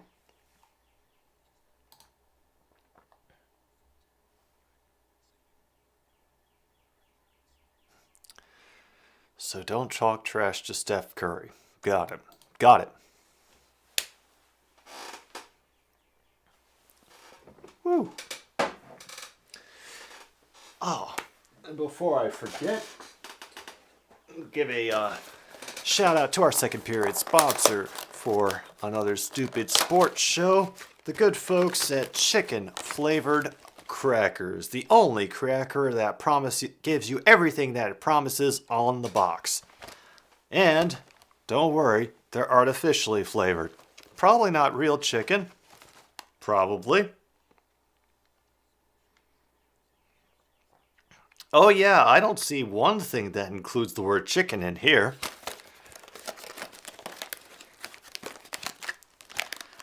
I wonder if that makes these...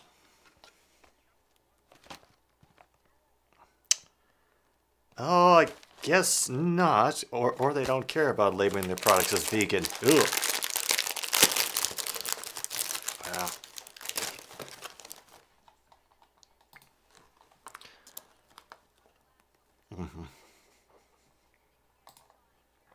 Yeah, Calgary's looking real ugly today.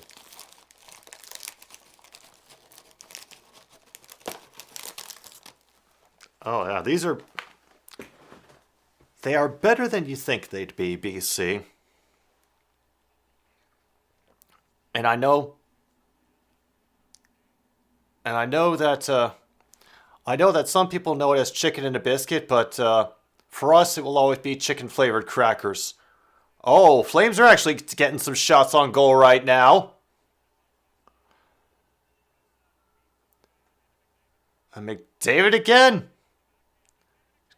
And McDavid to Kane. Now it's 3-0. Kane has 2 goals in such a short time. Oh no. Oh no. Oh no. Oh boy.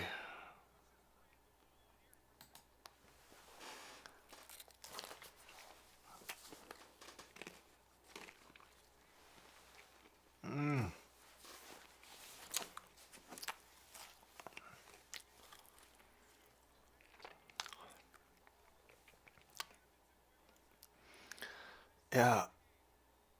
Actually, from that angle and that picture of the thing you sent me, geezer, Elon Musk looks like the syphilitic uncle of the Edmonton Oilers coach. That's the only way I know how to describe it.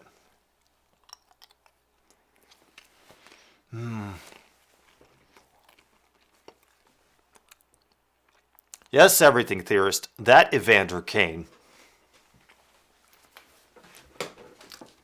And Foster has reached DEFCON 1. Take care of yourself, man. Get some sodium bicarbonate into a glass of water.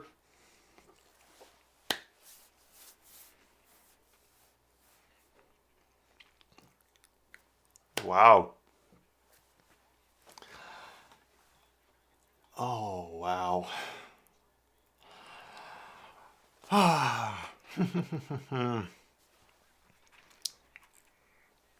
Oh, false alarm, you're good? All right, Foster's good, everybody. Everything's okay. We're all right. As a half-hearted dump in by the Flames ends up with more struggling at center ice, which ends, of course, with the Oilers poking it into the Calgary defensive zone. And they just keep checking them and checking them when they're at the mid ice. Combined with the desperation heave shots, it is not a surprise to me that Calgary cannot get anything going here.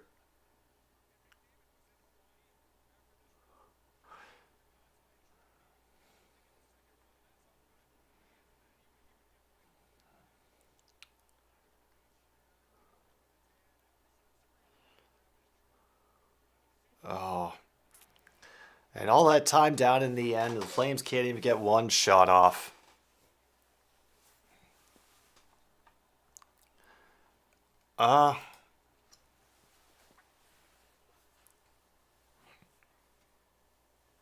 Yeah, I haven't slept well today, everything. I am kinda, I would just say crunchy. Oh boy. True North is flipping out. Yeah, Richman being a creep. Who would have thought?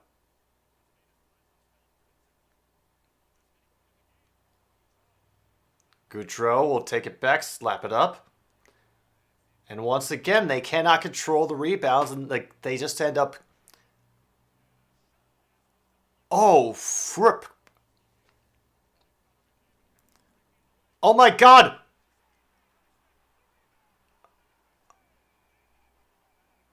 Oh, damn. Mike Smith just held on fierce to keep this game at 3-0. Wow. Wow. Right in the middle there, and Kachuk gets an immediate follow-up, and his glove is in the right place at the right time to keep this game 3-0 for the Oilers. Woo! Mm-hmm. Yeah.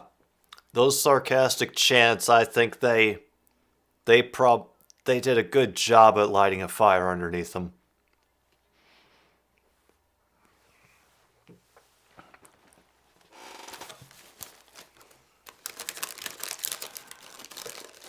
Oh, let me see something right now.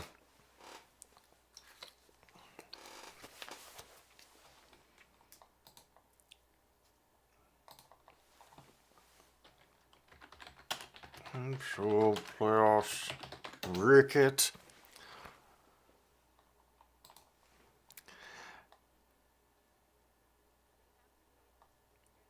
Let's see who. Oh, that's gonna be ugly. That's gonna be very ugly. So right now it could be Tampa Bay versus the New York Rangers. And Colorado, possibly versus the Oilers. Yeah. Yeah, Igor. Igor did great today, BC.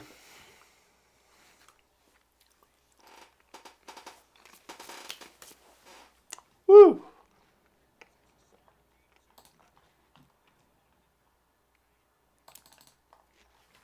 Under 10 minutes to go now.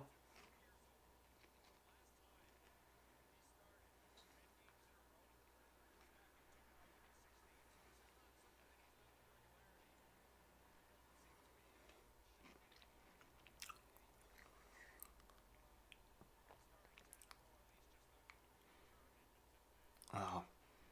Calgary once again tries to advance but cannot control the puck and ends up getting bounced back out to center ice.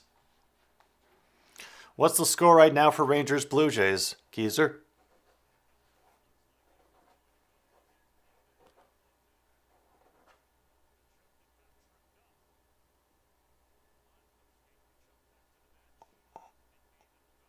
Oh, and what a surprise. Evander Kane getting a penalty? Damn. Oh, Rangers beat the Lightning. Oh, okay. Yeah. Hey, there's no reason to, man, Geezer. Like, there's a couple teams named the Rangers.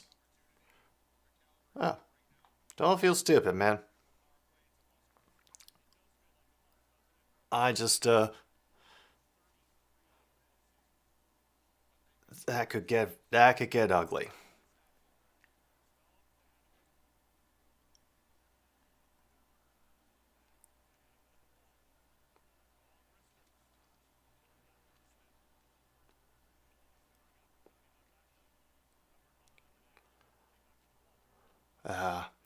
That was a very half-hearted job of singing by the Edmonton crowd for All the Small Things. That shot is deflected wide, and the Flames are not able to cape it in. Oilers clear. 1:25 now to go in the power play. Yeah.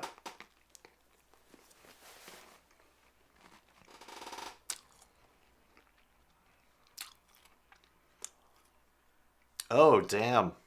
That one will be fun. The centering pass gets mucked up. The Oilers are speeding down, and they're not able to really get a centering pass off. Now they're just going to delay for as long as possible. Burn some time. Down to 50 seconds.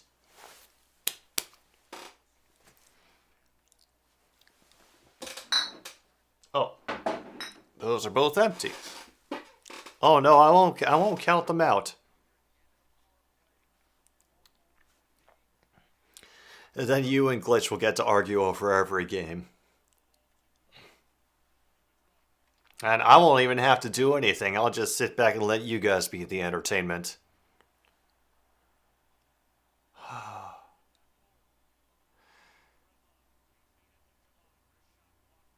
And once again, the thing is that the Flames,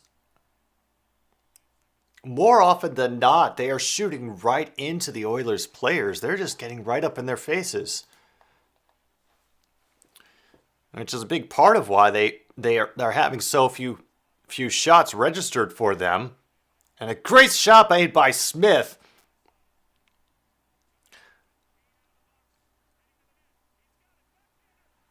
And he scores again. Evander Kane got a goddamn hat trick. Oh my goodness. Throw the hats. Throw the hats.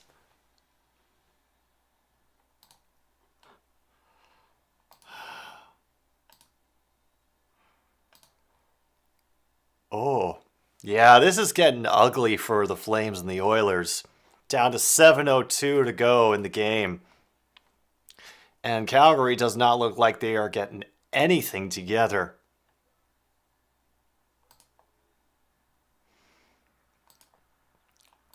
Meanwhile, Luka gets a butter beater to make the score 25-22 at the end of the first quarter. Geezer, a hat trick is when one player scores 3 goals in one game, which is very difficult to do. It's more likely that they'll get 3 points a game because either scoring a goal or assisting in scoring a goal counts as a point. So that'll happen much more often. But especially for Evander Kane, who is more often known for being a more physical bruiser player who likes to get in people's heads, like, good for him. All the credit to him.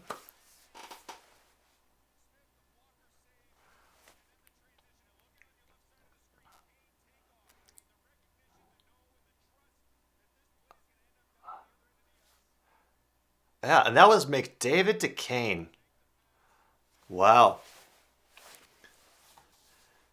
Oh, boy.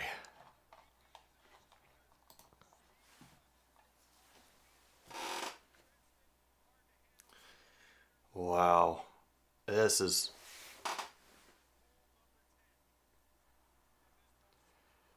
And the fans outside are celebrating. They're throwing their hats up in the air. Yeah, another point for McJesus. And they're having to scoop up all the hats, all those skating girls in their flared pants.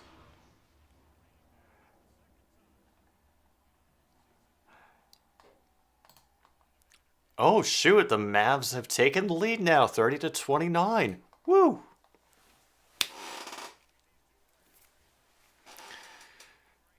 Well, I'm not going to say that I regret putting this hat on, because the game was pretty close but boring, but now it's interesting and it kind of hurts.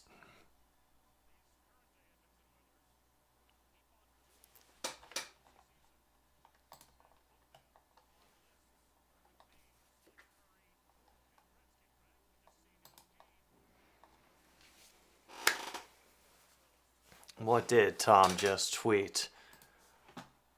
We're halfway there. Oh, Lincoln on a bear.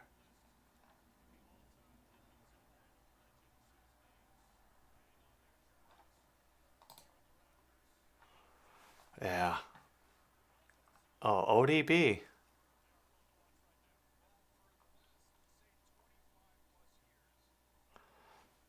Oh, they're singing Living on a Prayer, but we also get hmm,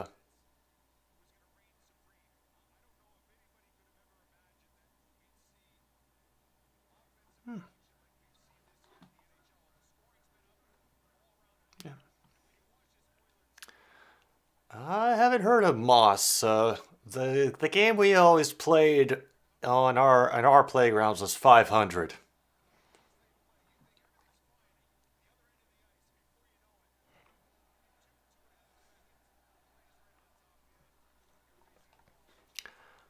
Oh, what did United Airlines do this time? Why?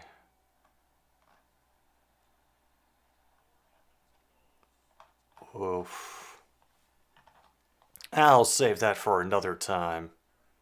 I just uh I'd like to keep the chill vibes going for a little bit before I get upset about dumb people doing dumb things in this world again.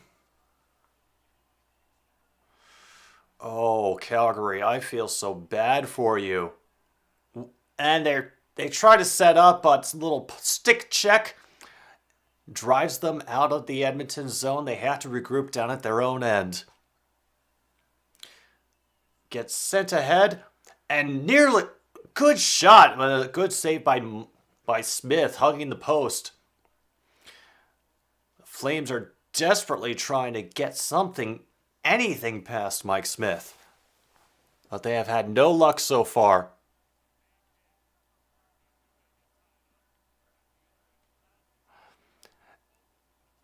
They even had an opportunity to steal just there, and they couldn't even get that finished. And that centering pass gets bobbled. They're unable to do anything with it. One timer gets blocked in front. They have to battle for it behind the net again. Sent back up to the point. Barry gets it. Spins around. He skies it into the netting. Yeah. Yeah, don't worry. It didn't last long. I think you can cancel that appointment now.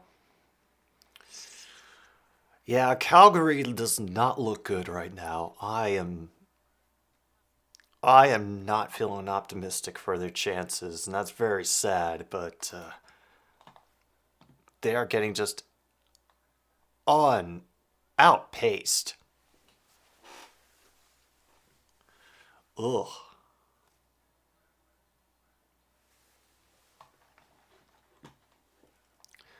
All right. Let's see what this nonsense is about here.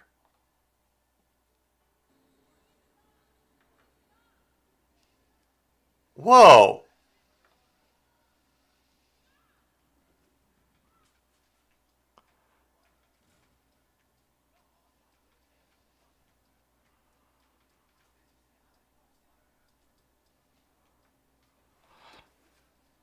Oh, and then he puts on his glasses and comes out for round two.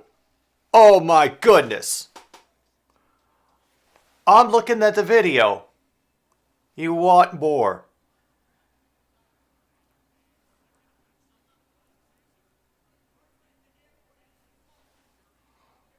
Oh, wow.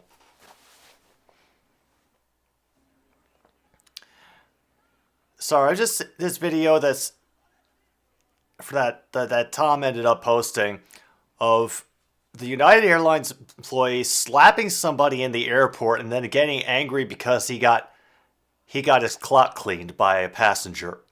Oh, just the audacity of him to put his glasses back on. Like this guy's acting like a Walter Sobchak wannabe after he got rocked. Ugh, that's sad. That's just sad. Ugh.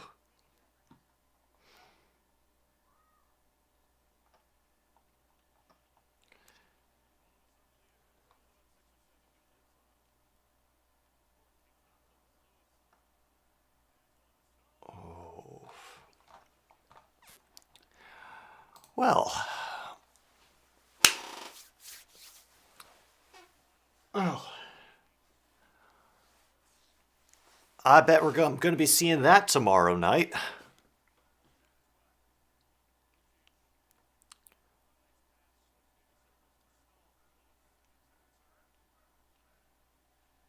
Oh God, the Flames just look ugly. Like they're making like just poor decisions about where to send in the puck, how to pass to each other. They have no awareness of where anybody else is on the ice. Oh. Yeah, stay down. Stay down. Listen, BC. Um, will they be scored on the opponent's goal, BC, or your own? Because I think that might affect your paycheck. And a half-assed pass to get out? What the hell's going on here?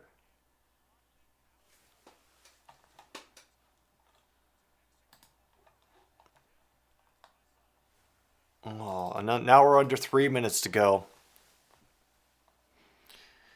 Oh, yeah, honestly, I think with whatever is happening with the Flames, I think dead Lombardi would do a better job than whatever advice or plan they're getting right now, because this is embarrassing. This is just embarrassing.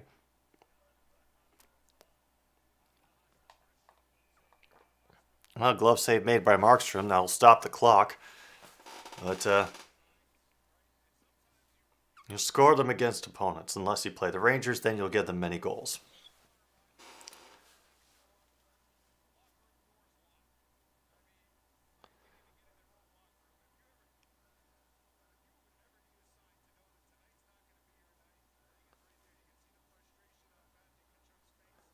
And they locked them out of their locker room? Ugh.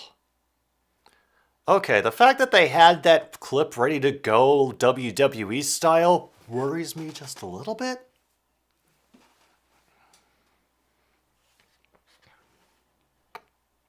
Mm.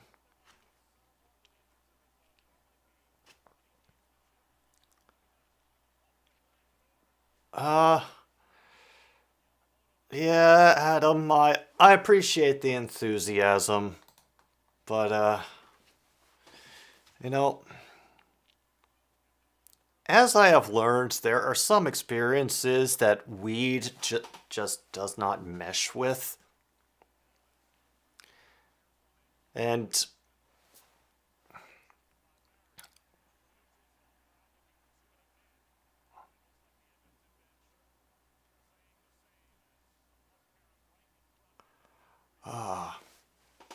there's just some things that don't go well with weed.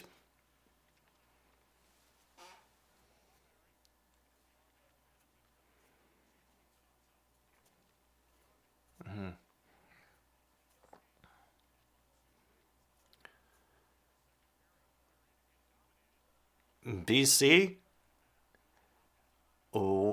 what you just said sounds like it's like Greek to me. I don't know. I recognize Jamal Adams as a name, but I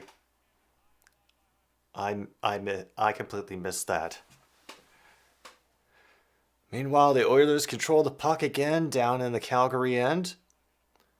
How can they actually do something with this opportunity? No, they cannot. They can't even. And Richie cannot handle the puck, and the Oilers take it again. Oh my gosh, Hyman breaking him back up the ice. And here's McDavid. Once again, with the mad jukes, but unable to get the centering pass to fall where he wants it.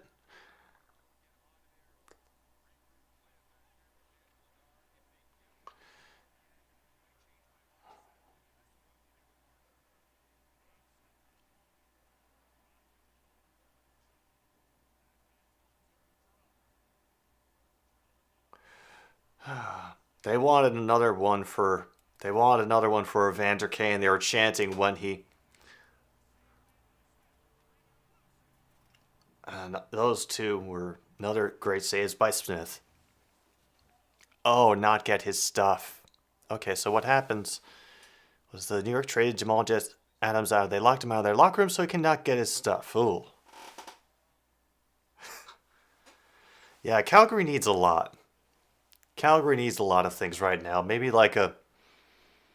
just like a cupcake and a glass of milk and a nap. And the Mavs are up 38-31. Okay, yep. Yeah, this is my fault. I put on the hat and suddenly everything went haywire again. It's all bananas. It's all crazy.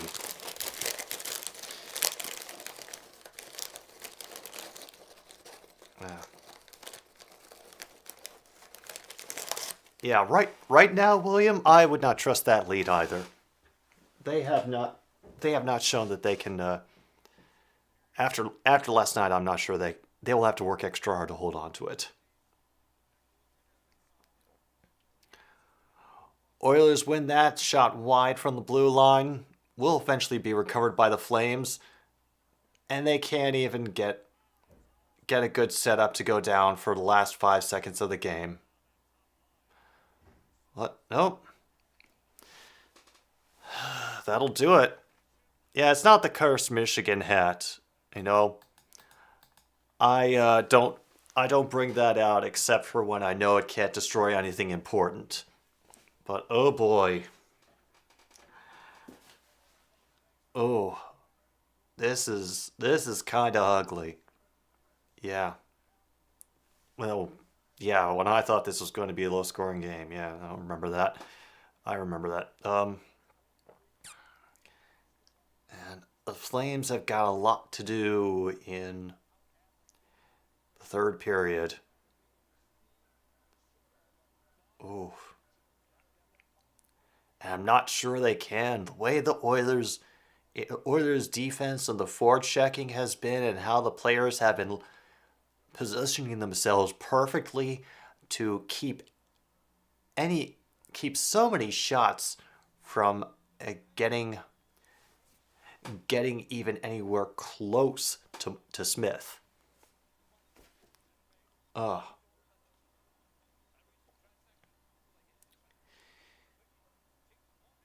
It is it's yeah, upsetting, to say the least. But nevertheless, I'm gonna do another foot stretch, another check-in to make sure the cat is not engaging in counter-revolutionary activities. We'll be back for period 3 of Calgary versus Edmonton, the Battle of Alberta, which tonight looks like it's closer to a rout than an actual battle. Maybe they'll change it. Who knows?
You didn't get to do any of the things that you wanted to do.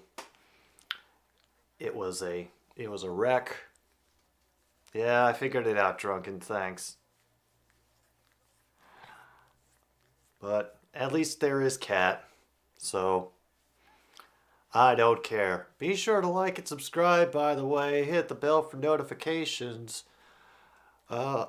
Just for future thingamabobs, I'm gonna be streaming the rest of the Battle of Alberta, the full series. I might go. I might follow one of the conference championships for the NHL. I'm not sure which. It'll depend on which one I think will be more fun to watch, honestly. So it could be the West or could be the East, but I'm going to wait before I dive into another series to see what the matchups will be. Yeah. Yes, we have to give the cat much scritches. She defended me from being attacked by ravenous dandelions in the backyard, so she has definitely earned her keep. Welcome, Ava. Congratulations to your Rangers, by the way. They're able to pull out a nice victory today over the Hurricanes, cutting the series lead 2-1.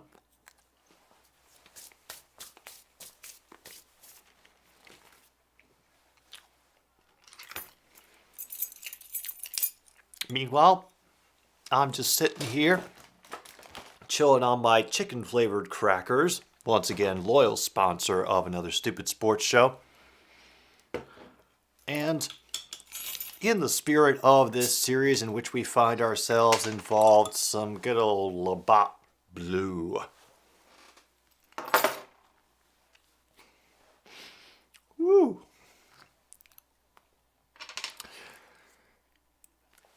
Yep, I'm kind of the same thought. G Factor, I would love for someone to beat the Lightning. You know, I'm just not sure if anyone will. And if somebody does, it's probably going to have to be they're going to have to, if anybody from the West is going to beat the Lightning, they're going to have to prove it. And convince me before the Stanley Cup Finals come around that they have a shot at it. Right now, from the West, I think Edmonton is putting up a pretty good case. I would have to see how they did against, I assume their opponent is going to be the Avalanche, since Jordan Binnington got injured.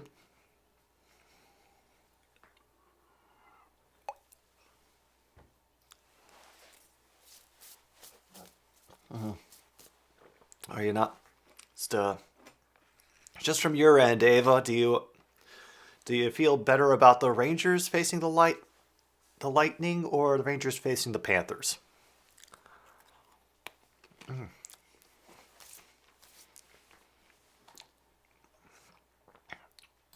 You're doing very well, BC. We're all proud of you.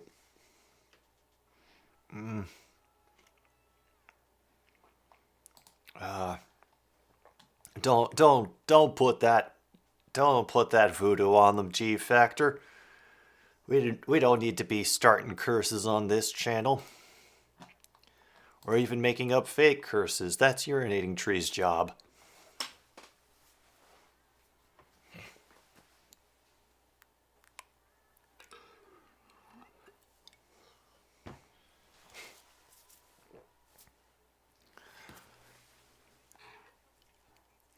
And meanwhile, valuable advertising time continues. Dollars, dollars, dollars.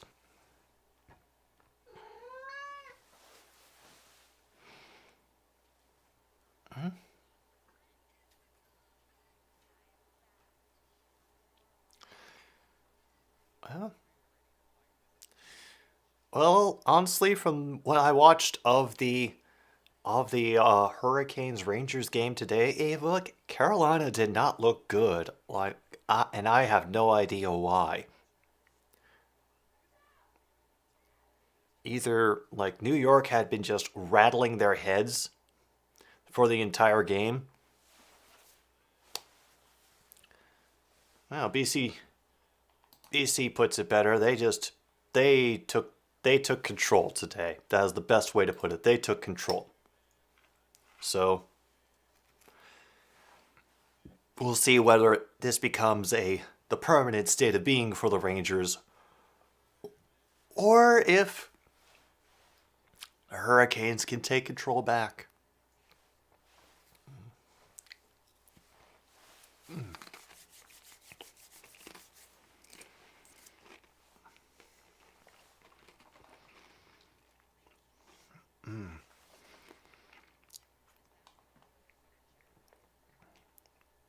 Um, the safe word, True North, is purple shotgun.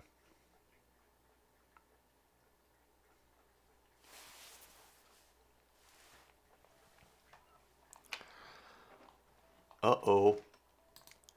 Warriors up 43-42. I don't think we start yelling choke yet. Not until the Mavs, if the Mavs blow it in later in the game, they then we can yell it.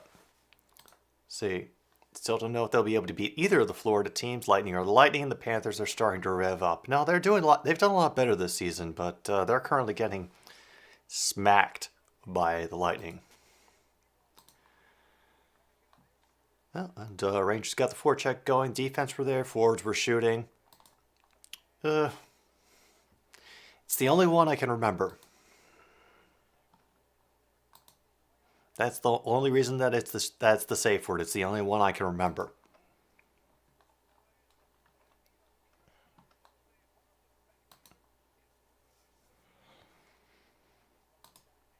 Yeah, I know it's a little long, but at least it's unique. And let's see.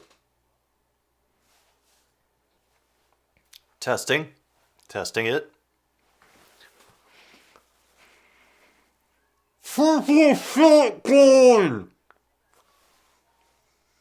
That sounded pretty distinct. It sounded like I was actually trying to say the word right. I mean that's about as far from indistinguishable sound as you can get, I think, when you can tell that there are actual syllables going on.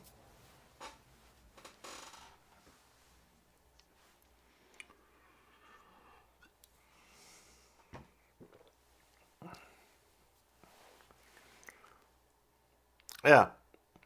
Yeah, Fraggle Rock could be a good safe word too. It definitely will get someone's attention.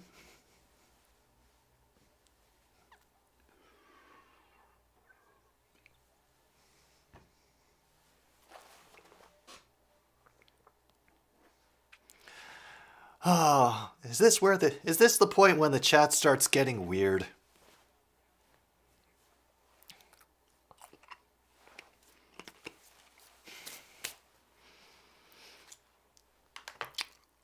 Yeah. It's not even 10 o'clock and we're already going in strange directions. That's what it that's what it looks like right now, G Factor. Panthers look pretty well done, unfortunately.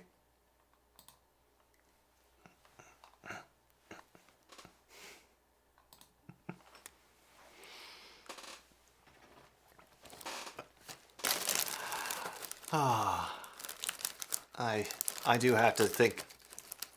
I do have to get some dangerous links for the next stream. I didn't have any prepared for this time because I've been doing a lot of listening and research. and it just didn't come around. Oh,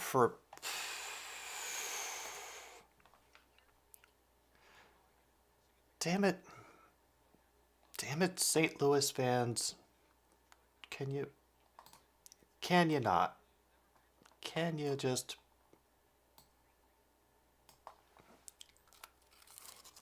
Huh.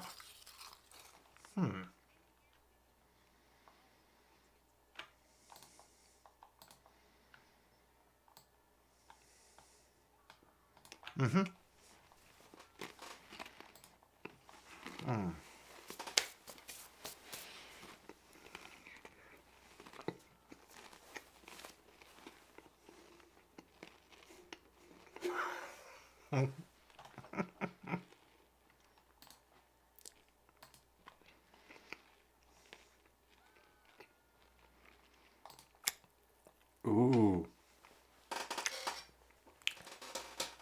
Now we're going back, referencing the North Stars. And geezer, like, we throw shit at each other all the time about the whole time zone thing, but it honestly does not friggin' matter. Honestly, people make more of a deal of it than it really is. And anybody who does decide to make a deal of it for you, they're not worth your time. Yeah. Oh, by the way, I did want to mention, and I am not going to bring up why I am mentioning this, because I do not want this discussion to get started in the chat because of it bringing up certain specific topics that nobody can discuss calmly. I will just say this. Oh yeah, Central Time Zone for the win. But I know there is a tendency for people to, I guess, put folks on a pedestal when, you see somebody who is entertaining them or, inspiring them or, is just like a chill person to talk to. Yeah. Yeah. If you're gonna go out, get something more than a bud. You can get a bud anywhere. But anyway, like I was saying, I don't know where this whole channel, half-assed streaming YouTube thing is gonna go, or how it will turn, but if I ever somehow get a big following, I promise, guys, I will do everything I can to make sure that I never once become that asshole on the internet that everyone is talking about for a day. Because they do or say something that is just so mind-bogglingly stupid that everybody takes their turn throwing layups on them. And if I ever do anything to you guys that, like, genuinely hurts you down to the core, like, tell me, let me know. I'm 39 and I'm still an idiot and learning things. And I know there's shit that I haven't picked up on yet. So if that does happen, let me know. And don't let that become like a meme on the channel of, Jim, you have hurt me, shaken me deeply to my core. Because, as much as I'm, doing my best to be a normal person, I'm also trying to be a better person, like, just about every week, every day that I can. Hence, one of our constant sponsors being fluoxetine.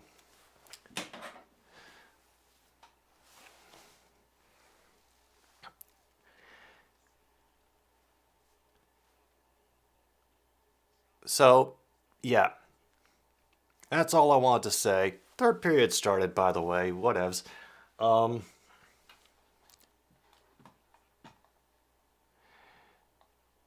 the if you find the stuff I do entertaining or helpful or anything like that, that's great. That's wonderful. I love it. But don't ever put me on a pedestal, you guys. I'm just a dude like with a ramshackle streaming setup in his den. Like my lighting setup is literally clamp lights and parchment paper to diffuse the light. I am not going far with this. Ooh, that actually sounds kind of good. Yeah, the Josh Donaldson incident, true north. Uh, Considering all the words he could have used, and he specifically went with that one, knowing that the tie that it has to the player that he said it to, uh, dude, that is a big amount of backpedaling. Ugh.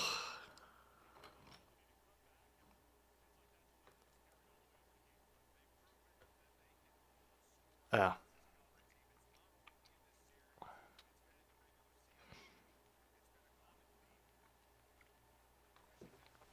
Hmm. Yeah.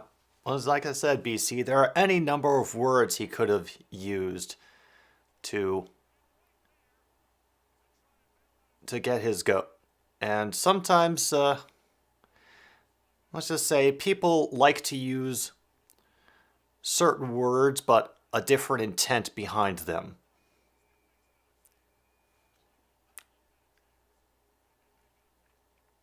I'm not sure. All I know is Bennington's injury is lower body, and he's going to be out for the rest of the series. Is after the Kadri collision. That's that from honestly was one of the quit one of the one of those collisions that is going to happen sometimes. It just cannot be helped, and you hope that nothing that doesn't end up being anything serious for him. As someone on Twitter said, the point isn't what Donaldson said; it's about how Tim Anderson interpreted it. Uh-huh.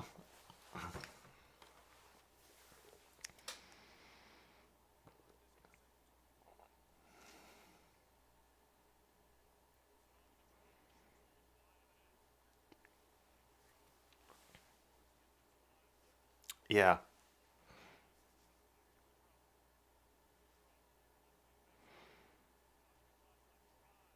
Another shot from the Calgary power play goes wide. By the way, once again, they're not doing anything. They can't even keep the puck in the zone.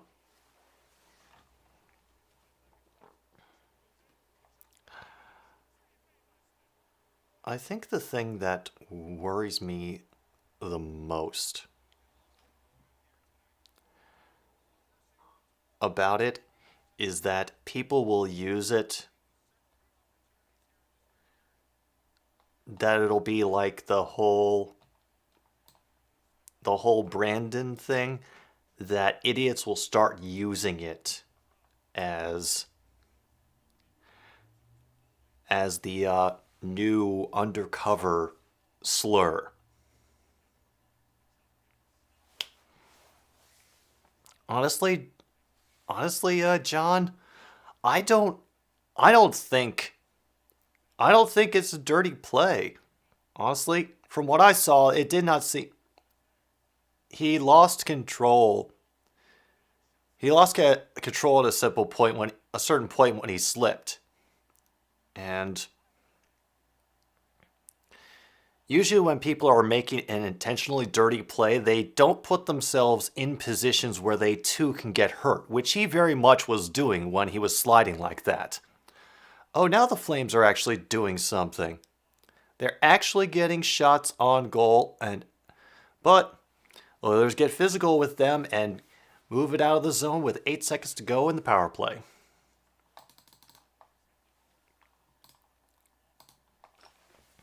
Oh yeah, surprisingly, there is a hockey game going on. I was shocked myself. I thought that I was taking this over into a talk radio format myself. But hey. Oh, welcome back, Ishii. Edmonton's up 4-0. Evander Kane scored a hat trick. In other words, 3 goals in one game. A lot of people threw their hats on the ice. And Calgary looks like they are shitting themselves. Oh. I missed the Hager hit. Oh, which game was that? Was that in the Tampa, Florida game?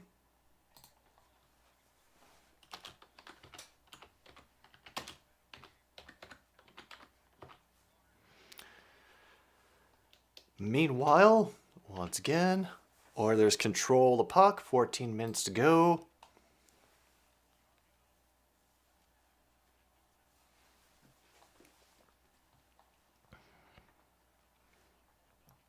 On True North, I have to admit I have a stupid idea going around my head, and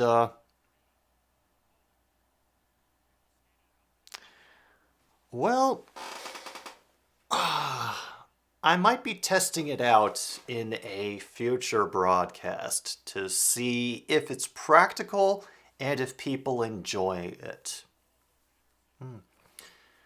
Maybe hometown media influencing your opinion? Could be. Everybody's going to see the play differently, but I didn't see that play as intentionally to injure.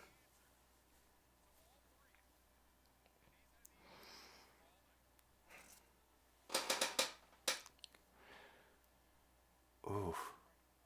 It is we're on a break right now, Ishii. We're on a commercial break right now. We're in the 3rd period. But yeah, the Oilers look like they are going to just run away with this. Yeah, Calgary forgot to show up. And it has been a bit painful.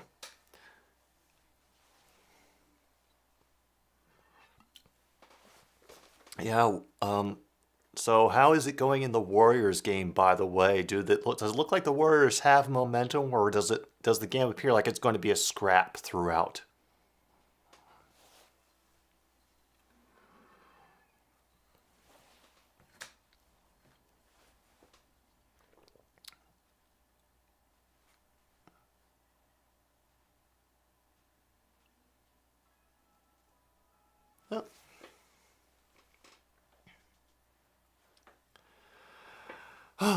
While you're thinking about that, I will celebrate the fact that we got above the 10 viewer mark again. Yay. Yes. I recognize that reference. Yeah. Apparently. They're trying. They keep shooting, but they're missing threes. Yeah. Yeah. Yeah, it's the fans are not helping. Yeah, that does a lot of today looks rough.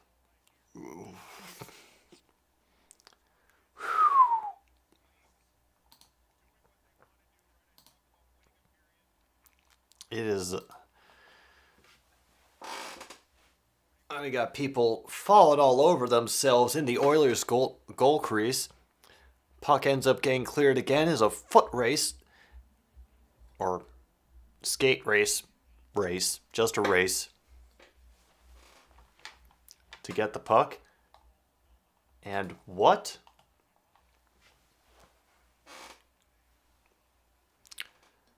Man.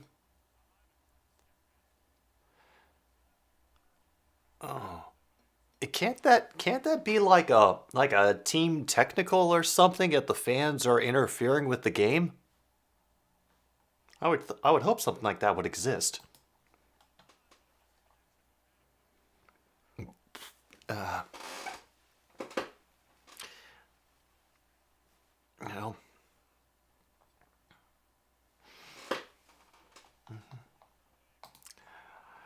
Well, well, BC, there's a reason that I named my show the way that I did. Is because some of us are just eternally 11 years old, and we are proud of that.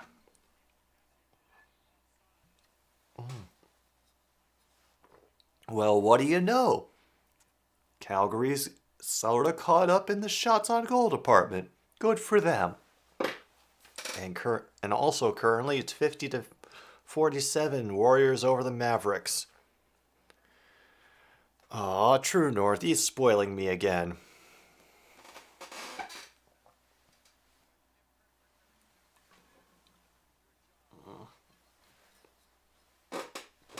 Man, the Flames do not look happy on that bench right now.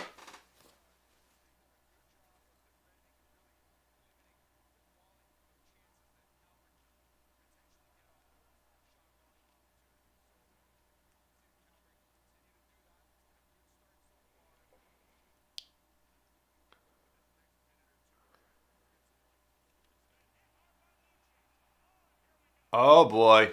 Now here it goes. We had a hard hit by Lucic in the corner, and now it's open. We got a fight going at the boards. Another two people have stumbled on top of each other. Others are just wrestling.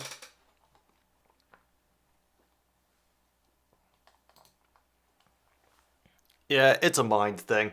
Like, most of the time, parts of my body remember that I'm almost 40. Oh, damn.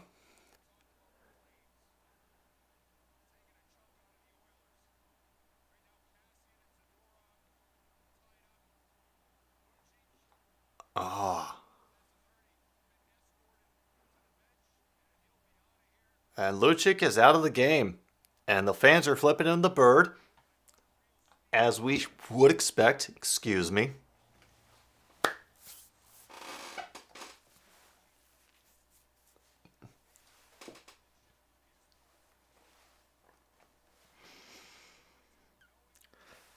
Yeah, that's also a factor. Good for the Flames for actually starting to do something, but we're down to 11:25 to go in this game. And I don't see Edmonton having a huge Toronto level collapse.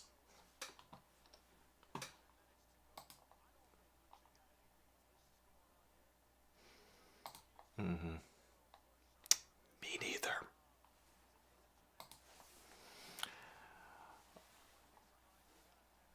Oh, oh yeah, no, he got it for shoving Mike Smith down into the boards. I didn't see that he had hit Smith. No, that's not it. Because that was Lucic just basically pushing over Smith. Nazem Kadri was trying to do something on our breakaway, lost his footing, ended up sliding into the goal and into Binnington and causing whatever the injury is.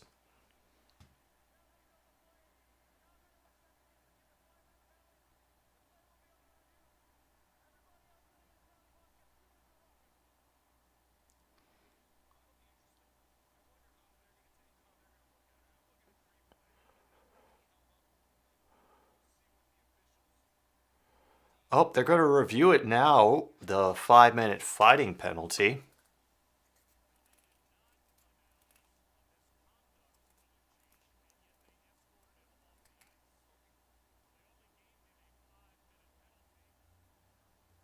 But wait, he got escorted off but has no misconduct penalty.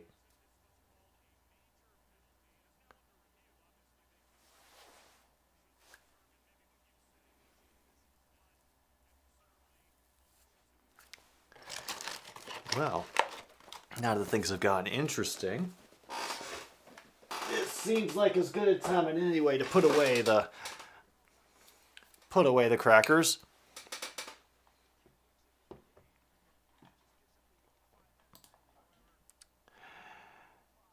Yeah, I did not see that one, BC.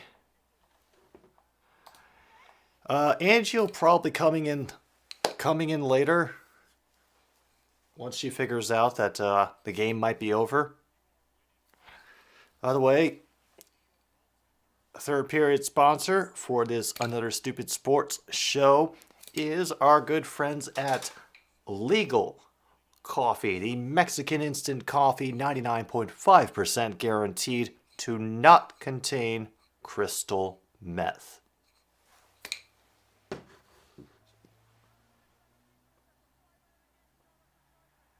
"5-minute and again misconduct for charging." Damn. Whew, that's brutal. Yep. The good friends at Legal Coffee are still around. This stuff actually works really well if you add it into some warmed up milk. Legal Coffee, man. They've been one of our sponsors since the beginning, since I started doing this for the NFL games in the past season. Yeah. I'm pretty sure about the coffee G factor. You know?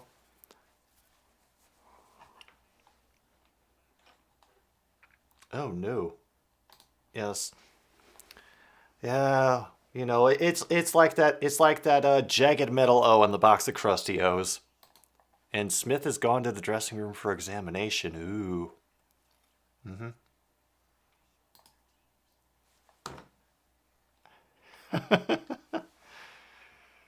Ah.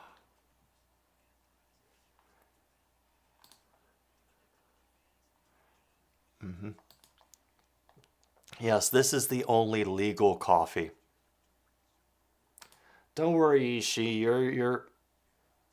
You're probably okay. And neither can I, Adam. Neither can I. By the way, my chat knows about that bet that I made with you, so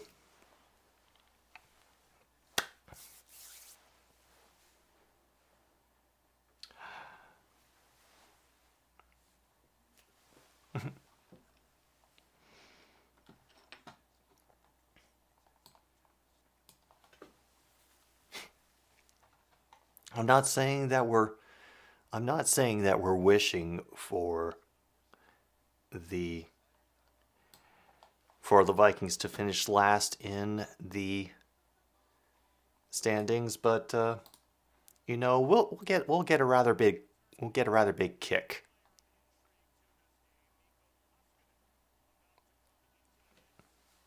All right, so she's safe.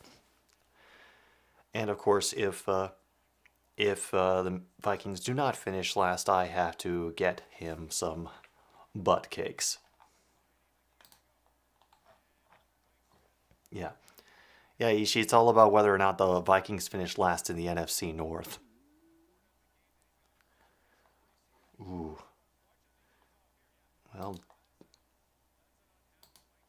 Well, whatever you do, G Factor, don't look directly at the peanut butter. That can be interpreted as a sign of aggression. Try to move forward with a lowered crouch, and don't maintain sustained eye contact. That can be interpreted as a threat. But you know, as long as you take it easy and don't do anything to spook the peanut butter, I think you'll be okay.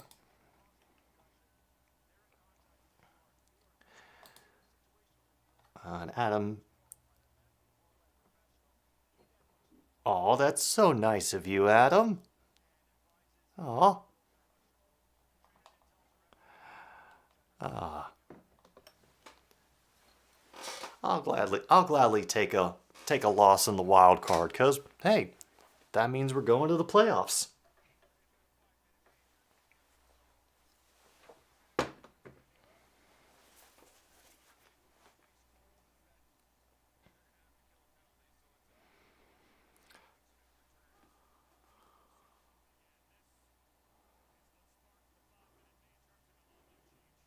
Oh, yeah,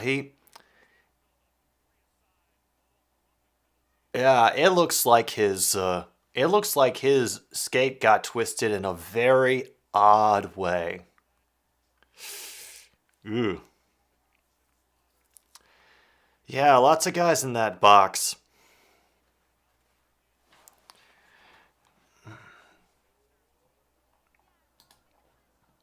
Uh, Truth be told, BC, that's actually the minimum number of games I think that the Lions will win next season is 6.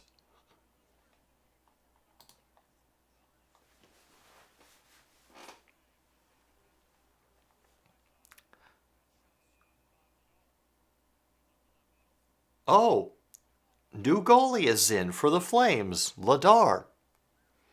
Right now we're on a 5 minute power play for Edmonton.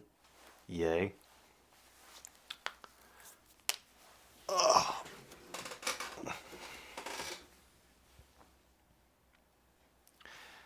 And as some of you may know, if the Lions don't win these 6 games next year, I'll go to the 2023 Vikings-Lions matchup at US Bank dressed as a Viking.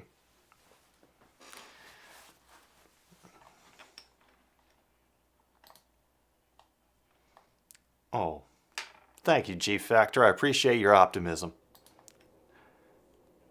Oh,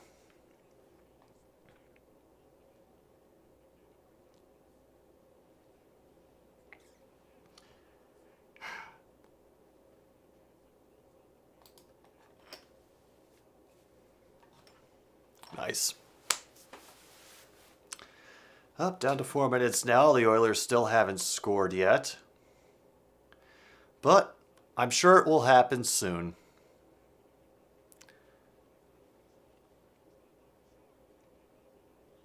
A save made, thankfully.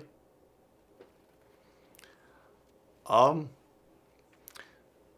no, not cutting the beard for a good while, Ishii. I'm trying to grow it out so that I can do some braids or something for if I have to do the Viking thing. Otherwise, right now I'm just having fun with growing this out longer than I ever have before. Luke, glad you can make it. Hope you're doing all right, man. We have an absolute bloodbath in terms of Calgary not being able to do anything. They just look tired. Just absolutely tired and sloppy. Like they are missing shots. They are not rushing to pucks. They have gotten just either sick or knocked around or something. I don't know, but they do not look like themselves.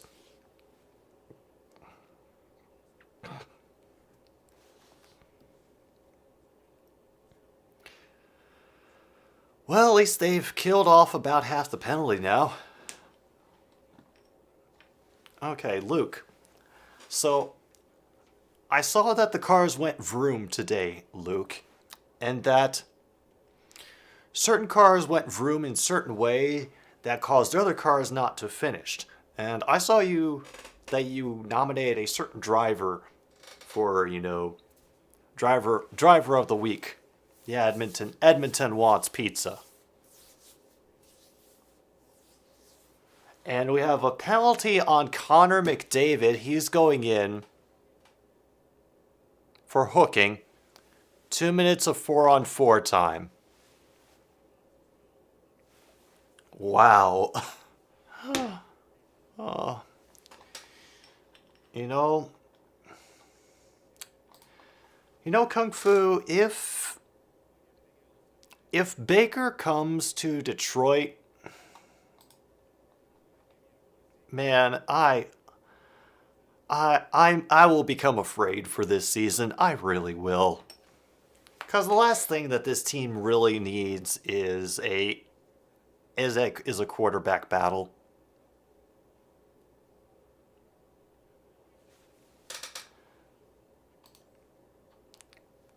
As you say, Luke. As you say. Wait, the cars are going vroom in Texas right now? That shall be covered at the Flames' goal. Meanwhile, broken sticks abound.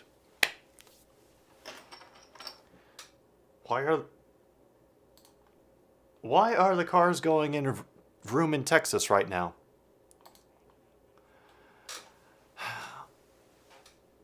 Honestly,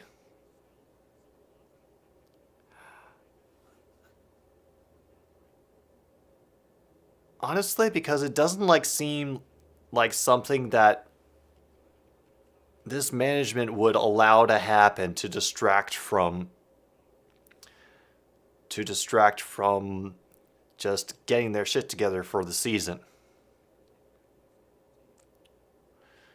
Why are the Flames letting the Oilers get up in their face like that? Why aren't they using the speeds that I saw from them in game 1 and 2?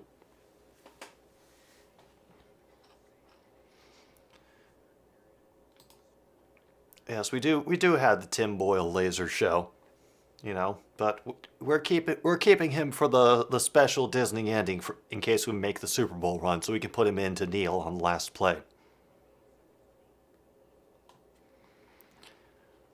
Ooh, hey, Luke, can you help out Foster with his question there?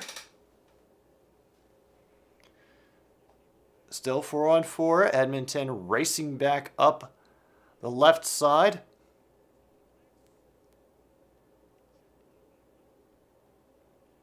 And Yamamoto has to bring it back out again, because he got the break speed off of him against the boards.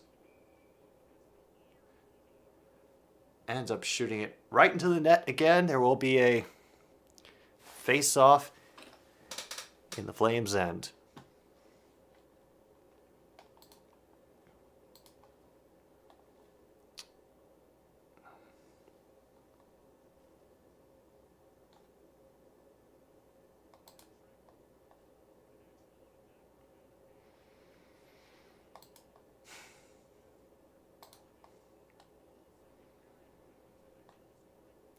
All right. It's Max Verstappen.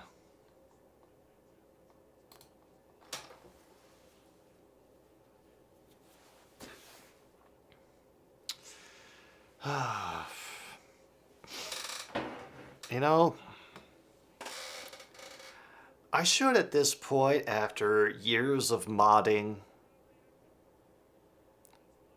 expect these sorts of things from chat. Yeah. Mike Smith is back. Oh, damn. Yeah. Oh, that's, yeah, what movie and disc you on? Yeah, that's why we celebrate G-Factor when we get simple names like Bennington and Smith. That means we don't have to show our ignorance of French and Eastern European pronunciations.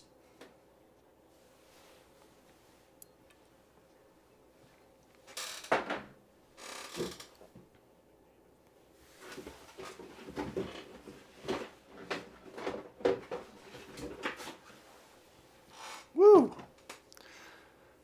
Oh yeah, they still have that 5-minute major going.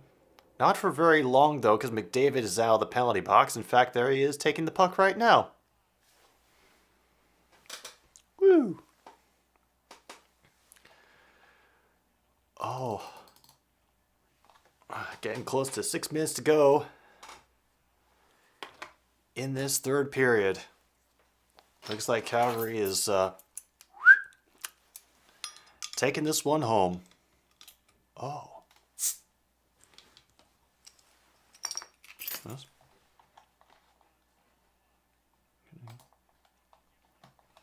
No, I can believe it. This was the challenge that I had when I was doing Lyft driving. Whenever I got names that I knew I didn't know how to pronounce and I hadn't grown up with, I would end up spending like a minute practicing saying them out loud into the car in the car before they got in until it sounded right. And that usually got me 80% of the way there.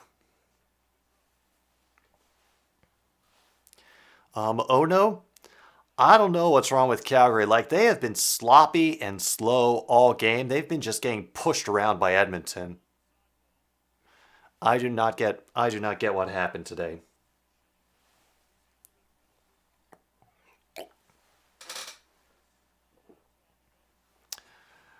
It is just a little bit strange, honestly. Yeah, I feel you, Luke. Fuck that shit. That wasn't a pun, by the way. That was just, you know. Oh my God, the Calgary scored. Kylington gets a goal on a wrister from the stick side on Smith, and now they're on the board. There will be no shutout. Woo. Oh, there are Calgary fans there. Oh, are they just watching in their arena?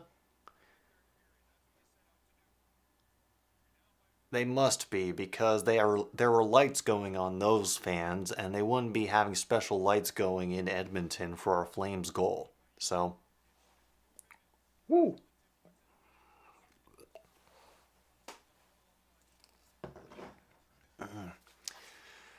Well, oh no, I try not to make a real point of saying it, or earn the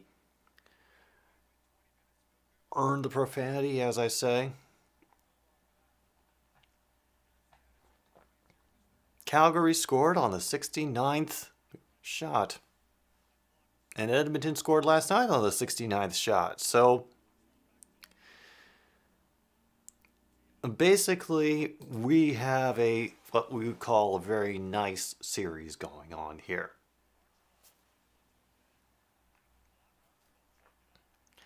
Oilers fans are pissed. They want a penalty. They are not getting it. Yeah.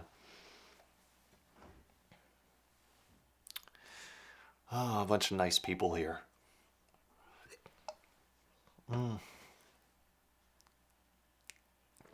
only need 169, True North. You do double 69, you're just back in the same position that you started in.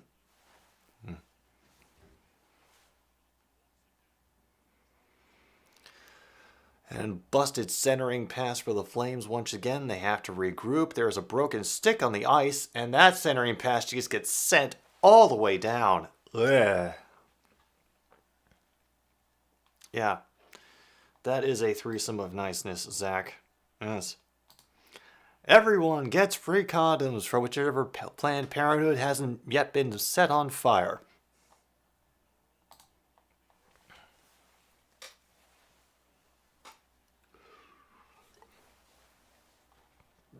Well, thankfully, the rest of this game is going quick. We're down to 3:19 to go. Yeah. Hey, oh no, if you haven't noticed, the acronym is ASSS. That is not a profane word. It happens to sound like one, but it's not. You know? You just have to really accentuate the s in the ass.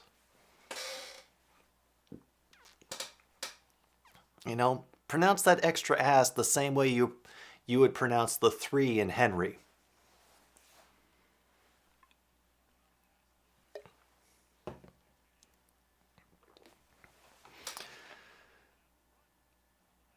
Yeah, they're thrown out in front, and nope, not able to do anything. Oilers clear once again. Oh, by the way, all of you, I have the t-shirt notes written down from what we were doing last night, which include both the ass shirt and the whole shirt.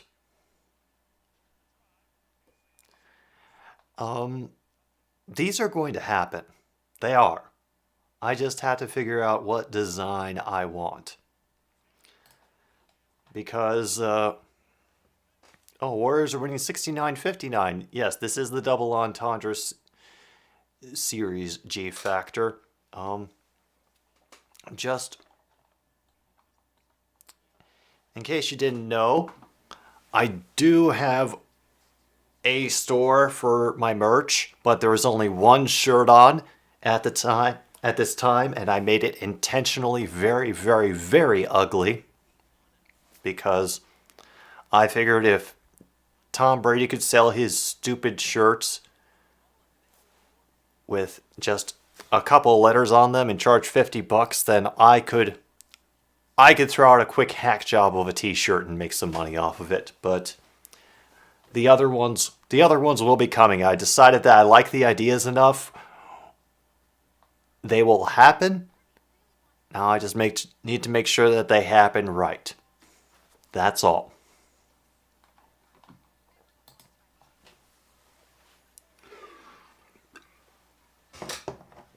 All right. I gotta take a quick pause for the cause right now. So, be back just a bit.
We're not even at the point yet where we can have emojis, and I know I forgot to put the volume up again. This is just going to be one of those days. Oh, we're down to 132 now. Calgary's still on the power play, but yeah, whatever. Oh. Well, I have to admit, folks, this is the first really disappointing game in the series. Like, Calgary did not show up for this game at all. They got dominated on just about every front. They got one very lucky goal on Mike Smith, who was coming out after being hurt. Yeah, I'm experimenting with the lighting G factor. We did that a little bit on the last stream. Yeah, good thing you haven't been watching. Well, it is technically after dark again. But this time we're rolling with it for a little bit longer, and I have a camera that can actually handle the low light, which is very nice. Oh. Oh. That is never fun, Luke. Never fun. Ugh. Is this game over yet? Calgary's still on the power play, so no. They're cheering like mad. They are cheering like mad up there. They are very, very happy in Edmonton, and they have every reason to be. The Oilers put on a dominant, absolutely dominant performance tonight. Going against the Flames. Oh yeah, they're standing up. They're all standing there in Edmonton. And a couple of last-minute shots by the Oilers are saved. And they will just send it back down to their own end. Wow. Edmonton has the lead. I gotta be honest, I didn't see that coming. But maybe this will wake up Calgary into doing something in the next game. We can hope. But another game has passed in the Battle of Alberta. Oilers are now up 2-1 over the Flames. G-Factor, thank you for stopping by. Everybody, thank you for coming to the stream of another stupid sports show. That's right, True North next game is Tuesday. I will be live for it, as I will for all the rest of the Battle of Alberta games. Thank you again to all the sponsors: Whorehound Candy, Legal Coffee, and chicken flavored crackers. Thank you, everybody. Take care of yourselves. My name is Jim B. Only you can set you free. And good night, Milwaukee, wherever you are.